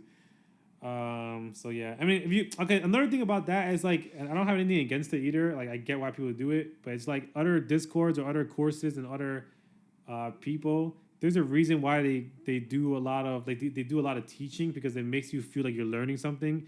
And whereas Prime Cord, like, we go straight to the point. Like, we've always been like, the website doesn't matter. Whereas other Discords go like, oh yeah, you have to have a branded website. You have to learn about logos. You have to learn about color schemes. You have to learn about, I don't know, where to put your add to cart button, all that stuff. And then they also have like, yeah, your creative matters a lot. You have to create your own creative. You have to do this. You have to do that with the creative. You have to learn how to do all this stuff. Sure, you can, but the most efficient way is whatever we have going on at Prime Cord. So, yeah. So you suggest to not brand a winning product due to 3PO, etc. I don't suggest it, like I said, unless you're doing 5 to 10K a day for 6 months straight, profitably and consistently, then it might be worth the risk. But if it's not that, it's not worth the risk to drop 10 grand, 20 grand on things. And by the way, remember, if you are branding, right, there's cash flow issues. You have to buy the product in bulk. And then once those products run out, you have to buy it in bulk again. And you usually can't do that when they run out. You have to do it when you're about to run out or months ahead of time, right? So if you have, let's just say 10K units and you know you sell 5K units a month, you have to order the next 5K or 10K units next month. So you're always gonna have to keep reinvesting your profits. So basically just consider that unit, like those units gone, because if it stops selling eventually, you just have a bunch of products there for no reason. Branding is more for a passion project, for sure. I mean, passion project, but also for exits. Like, I forgot the YouTuber's name, but this guy, he did dropshipping for very long, and then at one point he went, "Hey guys, I'm no longer doing dropshipping. You guys are stupid for doing dropshipping. You guys are not doing." I mean, it was like 2-3 years ago, but he went on a whole rant about dropshipping is not long term. You guys are just making a quick buck, and then that's it. Now what? Or something like that. But I don't think I don't even know if he was a big YouTuber or not. But whatever. He went on a whole tangent about branding and all this stuff. And then, dude, he actually showed it was legit. Like, his website looked like it was made by a professional. It was crazy looking. His ads were like the best ads I've ever seen in my life. It was crazy. He had a big launch. It was crazy. It was a big brand.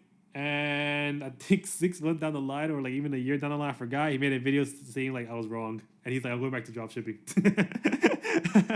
It's because he lost so much money on everything else. His website, like he had patents on his product, I think, at one point. Like, he had like lab results for the product. It was crazy, bro. And he dropped like 100 or 200 grand on that product, and he never made his money back. And he went back to dropshipping. So, yeah.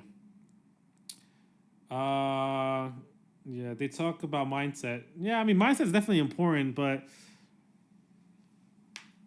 not much to talk about. I'm not Andrew Tate, so. Yeah, so true. Best thing about Prime is that you go straight to the point, no BS. I appreciate it.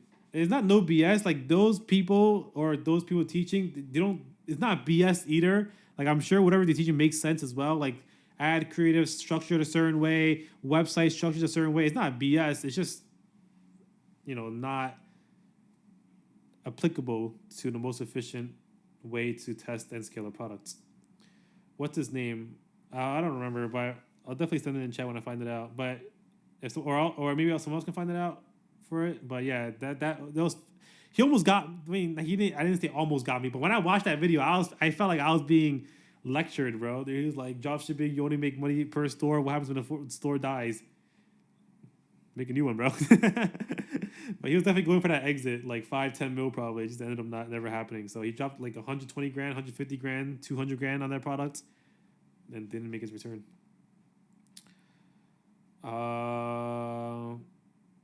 Let's see. Is dropshipping AI proof? I have no idea, bro. It definitely helps. If there's definitely AI out there that definitely helps with dropshipping. I mean, I haven't looked into it, so. How long did it take you to become a successful in dropshipping? The first month I got the second month I got my winner, but I lost $2,000 to $3,000 before that, doing random stuff, literally random stuff. I should just invested that into a course or something. But yeah, I spent $600 on a course. I went through it, I followed it exactly, and yeah, ended up working. Let's see. How old are you, by the way? I love the McLaren. Oh, I appreciate it, bro. I'm 24. Yep. I'm 24 right now. I was the youngest in my building at one point, and now there's OnlyFans girls here making more money than me, and they're like 19, but whatever. I'll take that prize. No, I appreciate it, though. The McLaren's awesome. I just drove it today after like a whole week of not driving it. Definitely awesome. If you weren't living in the NYC/LA, what's some other fire places around the world you would be at? Japan? I'm not a big like travel like place guy. I haven't even left the US yet, so that tells you something. But Honestly, I would only live wherever my friends are. Oh, Puerto Rico, Puerto Rico to save taxes, but I would only live wherever my friends are at. And Danny and a bunch of my other friends recently just moved 5 minutes away from me. Big ass house. So I'm glad where I am, just wherever my friends and family are. That's probably not the answer you were looking for though. But yeah, bro. If they were in Ohio, bro, we'll be in Ohio. I don't care. Deep down inside, do you think dropshipping will die? Do you see yourself dropshipping when you're 35? Dropshipping, by the way, is just a fulfillment model. I don't think it will die anytime soon. It will definitely change along the years. Like since when I started, it hasn't died. It actually went up in terms of like profitability. Like nobody was doing 100K days 5 years ago, or at least no one was showing it, right? So we're still in the uptrend for dropshipping. It's not gonna die anytime soon. I'm not even lying. Like I genuinely believe that because dropshipping is just a fulfillment model, and things change. Like TikTok was not out 2 years ago. All that stuff. There's always constantly be changing. Not dropshipping in general, just e-commerce in general is gonna be here for a very long time. And do I see myself dropshipping when I'm 35? Only if I can adapt to the changes. If I can't adapt when I'm 35, which could be possible, then I can't compete. The way we dropship, okay, then no. Then the way we dropship is 100% no, because things change all the time. Shop Hunter wasn't a tool for a while, right? But like I said, new things are keep coming. That's why you never want to be pessimistic about something, and you don't want to think pessimistically. During COVID, everybody thought dropshipping was over. Everybody. There's also some people in Prime Chat that would message me like, "Yo, Andrew, I used to do dropshipping back in 2020. I thought it died. I'm back here now after finding out that it's not dead." Everybody during COVID was like, "Oh, GG, dropshipping's over. China import ban, no more shipping, all that stuff." And then what ended up happening, like dropshipping is better than ever. So don't be pessimistic. I wouldn't even think about that, honestly. Just ride the wave. If there is a wave, it could be a tsunami. Just focus on what's good. How many times do you do product research a day? Would it be efficient to do 30 minutes twice a day at different times or 1 hour at a time? I would say 1 to 2 hours in the morning and then 1 to 2 hours at night would be the best scenario. They also refresh ads once in a while as well. That's the reason why. Do you think mentorship was worth it as a beginner? Is it better to test, and learn lessons that way? I mean, it's really up to you. My mentorship is not like I'm not guaranteeing results. I'm not guaranteeing success. It's okay. This is the analogy that I use for all my calls for people that want to get into the mentorship. You can learn how to play basketball from the best YouTube videos on earth. You can learn how to play basketball from an NBA player himself once in a while. But the chances are, if you have a coach telling you exactly what to do different times or like telling you exactly what to do, you'll do way better than just learning on your own and testing on your own. I'm not saying 100% of the time, but that's what the mentorship is kind of like. It's kind of like a coach. OnlyFans girls can do millions easily, for sure. They have a good way of drop shipping too, for sure. The only reason why I noticed is because I was on TikTok one day, and her background, like her view, was a very similar view to my apartment, and I'm like, hold up, this looks like my apartment. And yep, she's like making 100K a month probably or something. Let's see. Andrew, I found a store. I think they were drop scamming, but okay, it might be stupid, but I actually have no idea what STG means. I know it's an abbreviation for something, but whatever. It looks exactly like a Prime Core Andrew U store. You got a supplier I don't know about or what? The store's name is Master This You. No, I don't. And by the way, like I mentioned before, private suppliers don't drop the price by like half. If it's on AliExpress for $15, they might be 14 or 13. They're not gonna be like $7. So yeah. They produce winning products every day. True. I get the impression that pets and children are most popular niches for dropshipping. There's lots of competition. Do you have any other suggestions? Not held. I don't really have any other suggestions, but yes, you're right. Pets, children, these are evergreen. Doesn't matter if it's cold out, people are still popping out babies. Doesn't matter if it's cold out, people are still buying dogs or adopting dogs or have dogs. Seasonal products are great, but evergreen is great as well. I don't really have any suggestions for you. Just know that niches all around are pretty good. This Prime Live is very informative and enjoyable. I appreciate it. How are you and your girl? Great, bro. Thanks for asking. Are you saying we should start an OnlyFans? Yeah, bro. Let me know how it goes. But OnlyFans is definitely great money for sure. I mean, as far as I know, I have people in the OnlyFans agency. Like, they don't only just do OnlyFans subscriptions. They have other people like VAs manage their. I mean, this is probably public knowledge, but they have VAs manage their messages. Like, pretend you subscribe to OnlyFans and then you want to message the girl and you think you're talking to her, but you're talking to some guy in the Philippines. They make most of their money not by subscriptions, not most of their money, but they make a lot of money by that. So, kind of cool. So they are dropshipping in some way. All right, no more OnlyFans talk because weird. What is a beginner friendly niche I should avoid?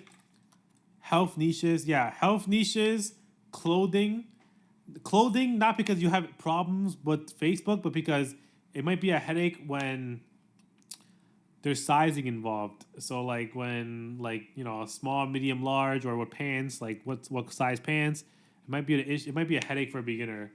So yeah.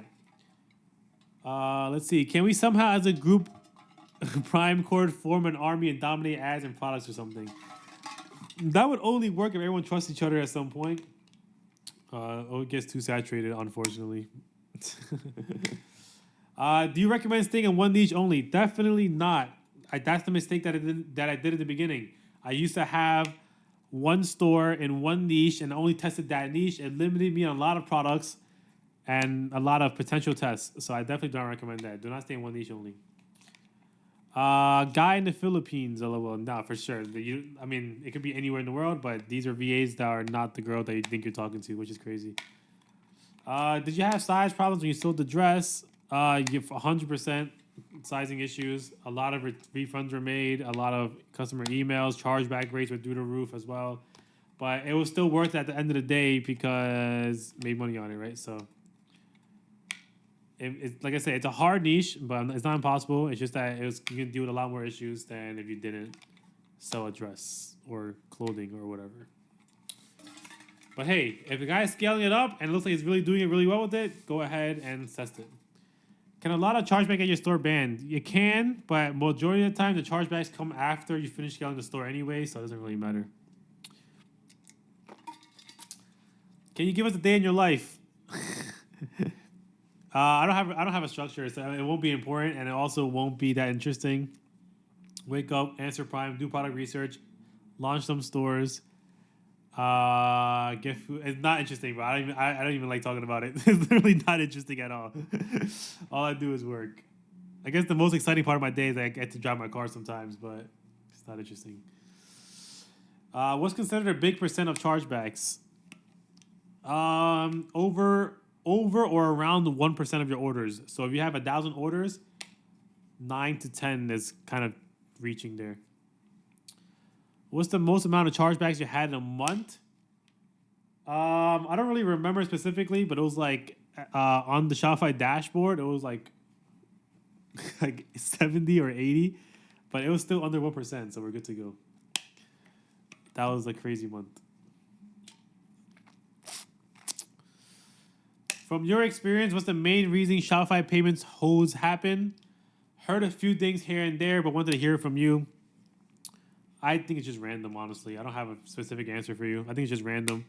If it's not random, then it's going to be related to chargeback ratio or prohibited products. That's it.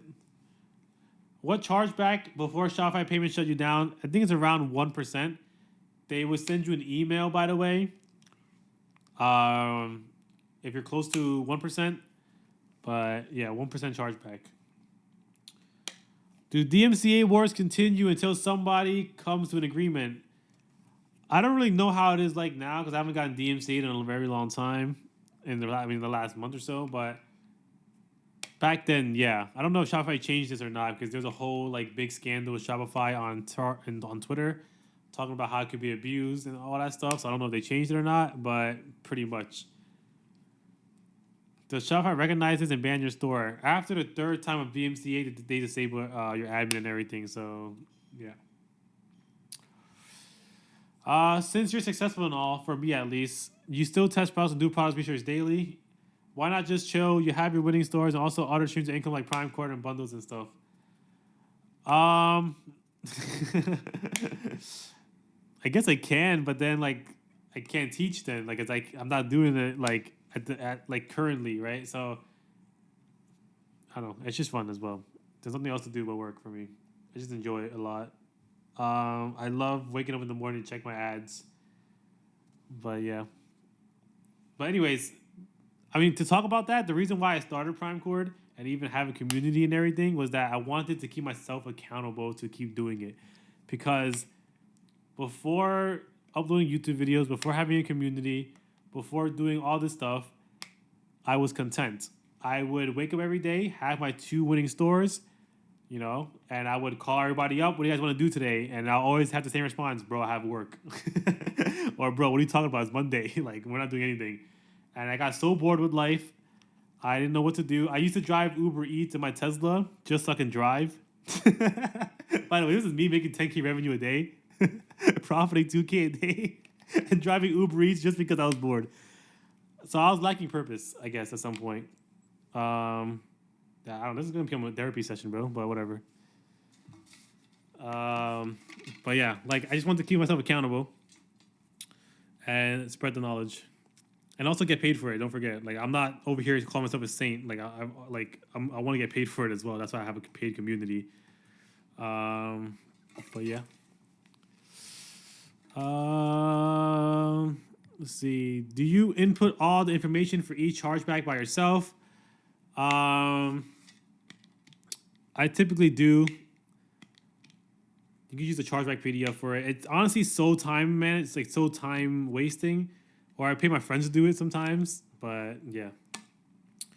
Do you hire CS VAs from certain countries? Mine's from South Africa. It's shit. It's been a headache. Haha. I personally don't. I like employing my friends a lot more. By the way, this is this is for me. My friend is my VA for customer support, and I definitely pay him a lot more than if you were to hire from South Africa or India or whatever. But number 1, he's my friend, and number 2, he's from the U.S., so he kind of has a brain in terms of like he knows what he's doing, good English, etc. So yeah, and he's managing, I would say, he's managing 2 of my students' stores right now for emails as well. I'm not sure if he still is or not, but he definitely was at the same time because my students, number 1, either didn't have VAs themselves, like they'll be doing the work themselves, or number 2, same situation as you, hired from like Philippines or whatever, and they were just not that good at answering emails, so they're paying him instead. But I'm pretty sure there's good VAs out there. It's just that I like to hire my friends instead. But he is expensive compared to Philippines and whatnot. Let's see. Some ads direct you to a Tesla. Wait, I was reading another. Sorry, I was reading another question. Some ads direct you to a page with multiple products. You have to choose. Can I test one product with 2 to 3 variations, or we stay away from those competitors? There's one product. It was like the damn. What was it called? It's like origami or something. It was like Post-it notes. You know, like the Post-it notes would look like a tree or a temple and everything like that. It'll send you to a collections page instead. Personally, I'll just do a product page with different variants. I don't know why they did a whole collection. So yeah, just do 2 to 3 variations. Woo Kim, thank you, Andrew. Another great live training. Good night. Thanks, bro. Good night, bro. Dang, driving Uber as boredom is insane. Yeah, I was actually pretty stupid.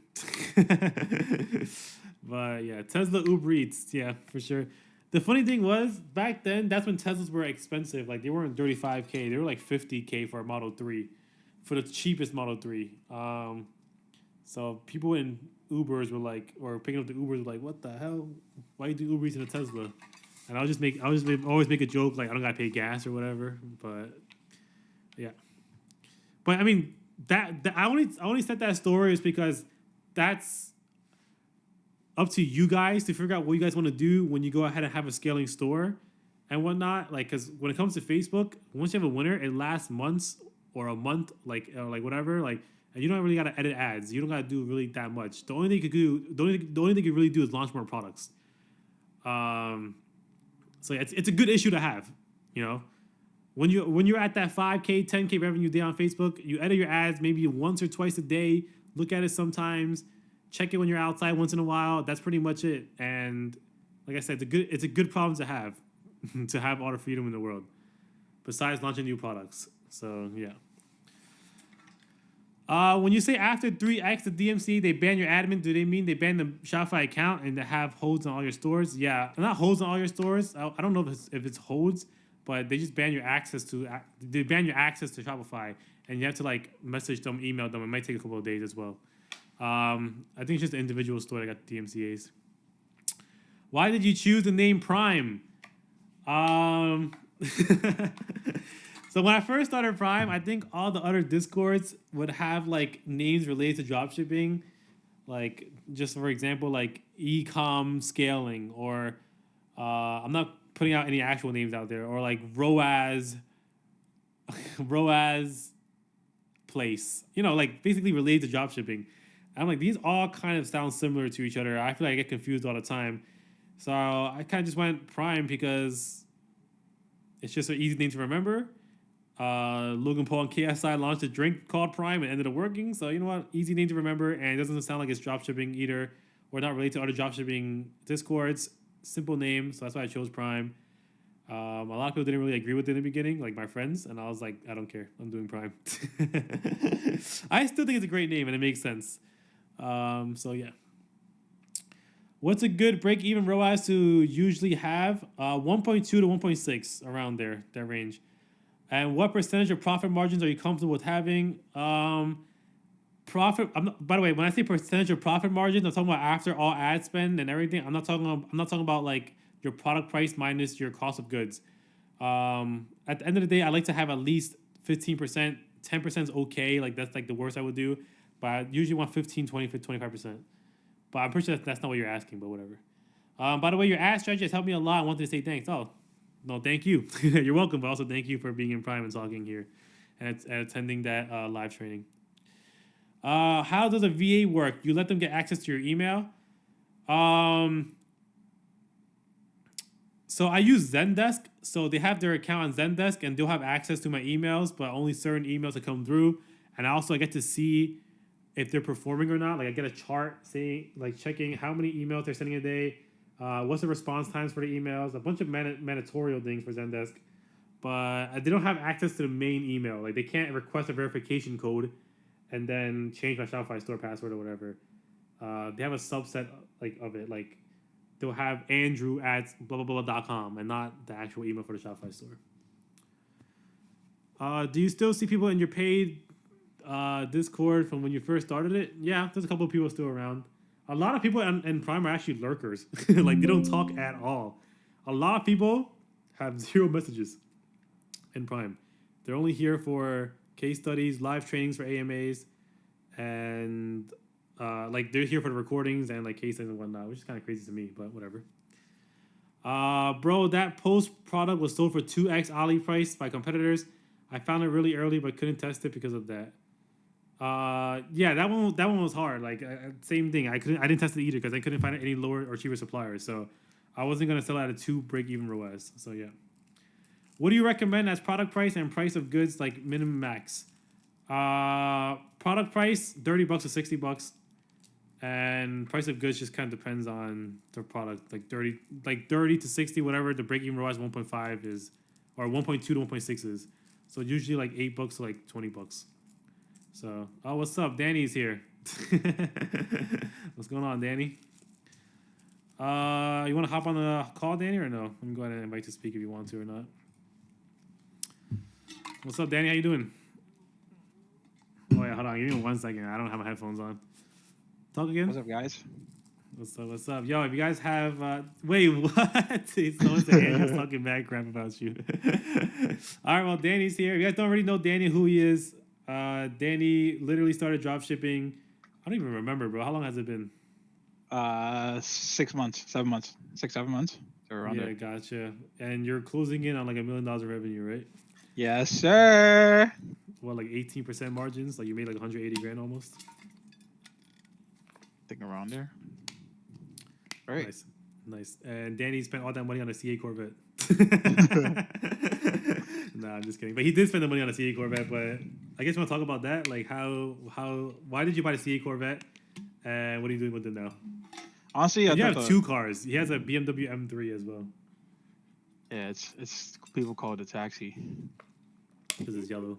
But It's yeah, because go ahead it's and talk yellow, about your CA, bro.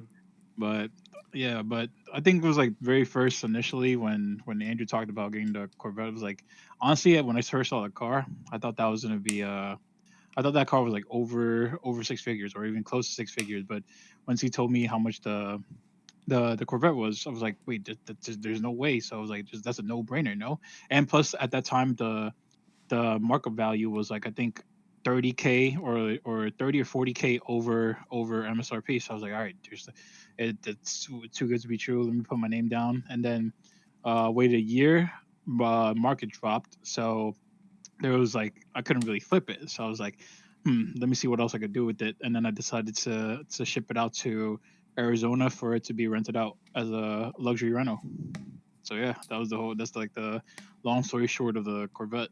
Nice. And it's been rented out every single day since, like, close to it, Oh right? no, which is crazy. So I told you this, but we went to Arizona a few weeks ago. We met up with the guy that manages met up with the CEO of the company. He showed me the dashboard and everything. That car was rented out for the whole December, and I think I'm getting notifications of when it gets rented out too. Right, the past Hmm. week I think I'm filled for January too, which is crazy. Damn. Okay. Nice. So your goal in e-com is just make money and then funnel it towards another investment. It could be housing. Oh, you have a house. You bought a house too, right? Or have part of a house or something like that, or Airbnb. Oh yeah. So I have a house in Poconos. Yeah. It's I actually mean, up for sale right now. We're trying to move it out the market right now, but damn, you have to say the the location, but okay. That's fine. That's fine. I'm just joking. But yeah, that's your main goal for ecom, basically. Just make money in ecom and then invest in other properties, cars, to rent out, all that stuff, right?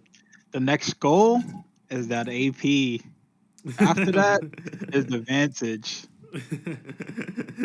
Damn, so you're spoiling yourself now after buying the Hey, getting hey, hey, parked. hey, we parking the money real quick. But yeah, that should be like I would say everyone's goal. Just make ecom money and then put it somewhere that will generate you more money, whether that be car rentals, I mean other businesses, Airbnbs, house flipping, etc. I mean I can't say too much about that because I just keep all my money in my bank account. I don't really do much with it, but All right, just because let me I'm answer a question that the Ricardo answered. damn, I'm about to take over my life. Okay. No, I got you. I got you. Like All right. you've been talking for like the past what 2 hours. I got you. Yeah, I cause got yeah, you. bro. All right, but I am testing all the time. How many day per week? How many day per week? I test every day. So I actually, um, I'm not sure if I'm supposed to say this, but I actually moved out of my mom's house just so I can put myself in an environment where I have no distractions in order to I told test. everybody that you're moving closer to me. Oh, oh yeah. So all right, so you guys already know. Yeah, he lives in a big ass house, bro. Yeah, he was at my house before I was at my house. All right, talk more about that. How does that relate to this question, bro? What does that have to do with anything, bro? Oh, so I mean, to answer the question, yes, I test every how many days are there a week? I test 8 days a week. Bro, you just took all your credibility away, bro. Bro said 8 days in a week. You just took all your credibility away. How many stores are you scaling right now? Are you asking me? Are you asking me or Andrew? Probably both of us, but I was scaling two, and then PM bad, sad, but whatever. I'm scaling one right now. Same product or old product? I mean, old product, or do you find one in Q1? I found one Q1. Damn. Let's see. You find products to test every single day. Next question. Oh, actually, Do I? Danny takes gambles, bro. So I can't even. Okay, well, you might want to explain that. Like, it might not. He doesn't test fully validated products, which is against my Yeah, recommendation. But I'm a big gambler. It's okay, okay. But actually, now that you said that, tell everybody how often does it actually work out? Like fucking never. Yeah, and it never works out. To be honest, it actually never works out. So it's just more so that it's just on my stubborn side where like I just go try to make it work when I speak to Andrew prior to that and just doesn't like he's like nah I don't think you should do that, and then I do it and then I get proven wrong. The high ticket product that you ran, I also told you not to do it, and you have Oh to yeah, release yeah, it yeah, like no, bro. I think I did the math on the whole thing. That was just like I for some reason I thought the math was like in my head, right? So roughly on a day to day basis, I thought I was at least at break even. But after doing the math totally, like as like a total P and L, I guess quote unquote, I was down. I think 2K just from 2K that for a running that product test product. is crazy, bro. You could have tested 10 more products, 20 more products. I don't know. That is crazy. So yeah, so don't listen to Danny of trying to gamble with your validations, but whatever. Um, Zena said, "Have you scaled stores or bad creatives?" I don't like personally. I think my creators are pretty good. I feel like I've got to a point where like I know what people are looking for, I guess, quote unquote, or what seems more of a appealing creative because I scroll on social media a lot and I see like, oh, if I'm the viewer, if I'm the person seeing that ad, would I buy it? Would I click into it? That's what goes through my head when I choose like a creative or launch an ad. I like how you say that, but you never made your own creative. Yeah, I just jack it. I just like, oh, this one looks good. Okay. That's so funny. How Nah, the many only winning reason why products? I said that was because Zenas is. I think the previous questions was because he was talking about like does creatives really matter, all that stuff. It does, but at the same time, your competitors using it and it's working for them, so you don't need to reinvent the wheel. But go ahead, bro. Go ahead, take over my life, bro. Go ahead, go ahead. They're done Don't say hearing it me like yap, that, bro. They're done hearing me yap, bro. Danny. How many winning products have you scaled since your first starting learning from Drew? Oh, you got a nickname, Drew? Apparently, All right. Let's see. That's a very good question. I would say five, around five. Yeah, yeah, around five. All right. I'm moving on to the next question. Give us your best advice for beginners as you are kind of no hate that was 120K. cap. I mean, that's not cap, but I mean, it depends on what you think by scaling. Like he's been to like 3 to 4K, 5K some products, but I don't know, whatever. It's fine. Never mind, never mind. I'm talking shit, bro. Oh Go yeah, next. yeah, I know what you I'm mean. talking shit. At I'm that talking shit. point, Just go next. Go all next. Go next. Go next. right. Yeah, but Danny, my give us best your best advice for advice. beginners. My best advice is honestly the hard. I feel like a lot of people struggle on the product research where like they just sit there for hours and hours of just scrolling trying to see if um there's potential winners. That's where like people get burnt out a lot, and then they waste like 4 or 5 hours on scrolling on doing product research, right? And then let's say they find a potential, then they try to test it, and then um that goes to it doesn't do anything. People stop like right there because that product failed, right? My advice from that is to just, I guess, think of it as um it's a process of being consistent, and I don't even know where I'm going with this, to be Bro, I honest. don't know where you're going with this. Bro. Bro, what did he just say? I just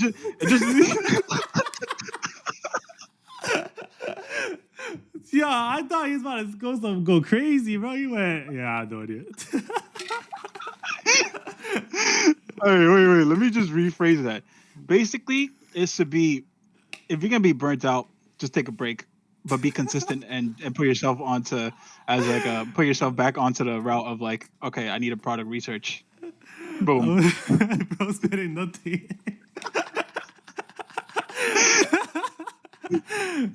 At least I get what you're talking about because Danny used to like, scroll 5 hours a day, and then I was like, I don't even do that, bro. He's like, wait, you don't? And I'm like, no, I don't, bro. And he's like, bro, I've been researching since like 11 a.m. It's like 4 p.m. And I'm like, nah, bro, I don't do that. But yeah. Let's see. Oh, Jeff said, yeah, that was the 5 stores thing. He scaled, like, the thing is, like, he didn't have 5 store to hit like 100K revenue once or whatever, but yeah, 2K a day is 5 stores. But yeah.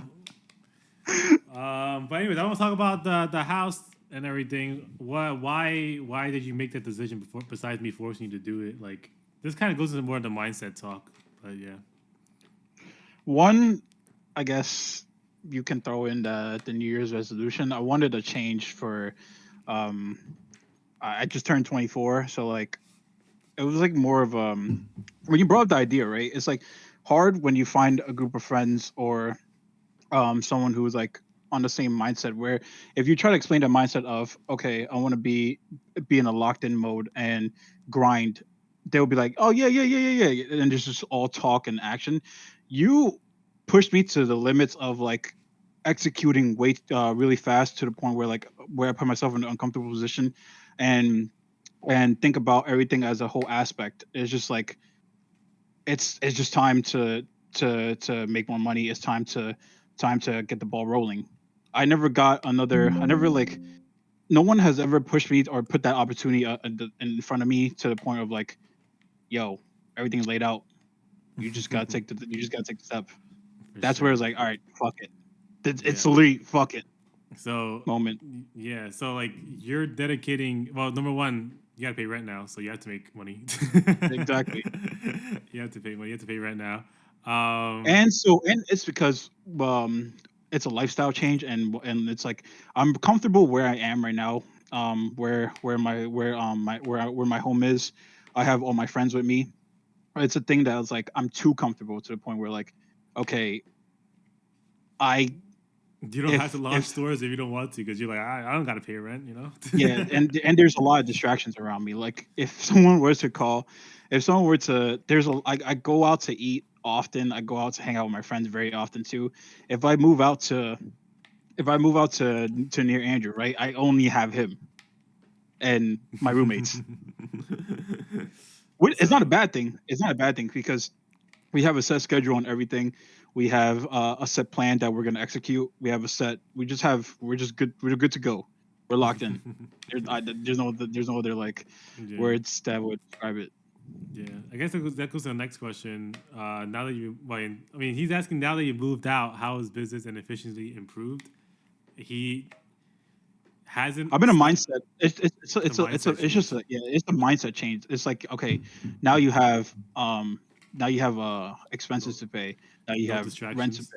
Yeah, there's no distractions. What else am I gonna do? There's most of my friends are with me. Um, um, I don't have as much distractions, or actually, I don't. I wouldn't say I wouldn't have. I wouldn't say I have zero to no distractions, but I definitely have a lot less distractions where I'm at location wise. Yeah, Because I'll call yeah, Danny in the middle of the day, and he'll be anywhere but home. yeah, literally. Yeah, and like I called him yesterday, like, yo, launch your stores. He's like, yo, I can't, bro. I'm like, whatever. I'm like, why are you there? He's like, oh, my friend called me to do this and this. I'm like, bro, shut Yep, up. yep. I'm not saying don't have a life, but it was just too much going on at where we used to live. That's why I moved 20 Yeah, miles away. Because I mean, Danny could attest to this. I used to have friends over my house every single day, not even one day off for an entire month plus. Like that's really distracting. that's facts. Um, so yeah. We skipped the question. How many competitors do you guys usually have for your winners? Usually, it depends on how early and late you catch onto it. Honestly, the later, like if it's like 2 3 weeks, it would say like 5 plus, 8 plus. Very very popular products it would be like 10 plus. But I stopped using competitors as like a validation method. Honestly, Yeah, me personally, if I'm scaling already, I don't even like go look for my competitors. yeah. And the thing is, when there's more competitors, this sounds crazy to other gurus, but like when there's more competitors, it's more chance of it that's a winning product for me as of right now. Not like it may change in Q1, Q2, Q3, whatever, but as of right now, it's more likely that it's happening. Then a product has no competitors because, like, why is there no competitors? It's been running for 2 weeks. Like, what's happening? Did they all turn their ads off? You know? So, yeah. So your best advice is to don't get discouraged when taking L's and staying consistent. Yep, the most generic answer ever, right, Danny? Best advice: don't get discouraged on taking those. Yep, stay consistent. Yeah. Well, I don't. I think your I think your advice was don't get burnt out. But okay, cool. I guess that works too. I'm dead. Let's see. When doing product research, you see your product being sold with like 3 to 4 active ads. I usually just breeze by those, try to research those further. You can to see if there's any one person selling it, but you definitely want to look for those like 14 to 18 active ads in the box. Oh, you're talking about in the thumbnail? It doesn't matter. Go ahead and just go to their page because they might have 3 to 4 active ads in the thumbnail, but then when you go to their page, they might actually have those like 14, 18, whatever active ads per ad box.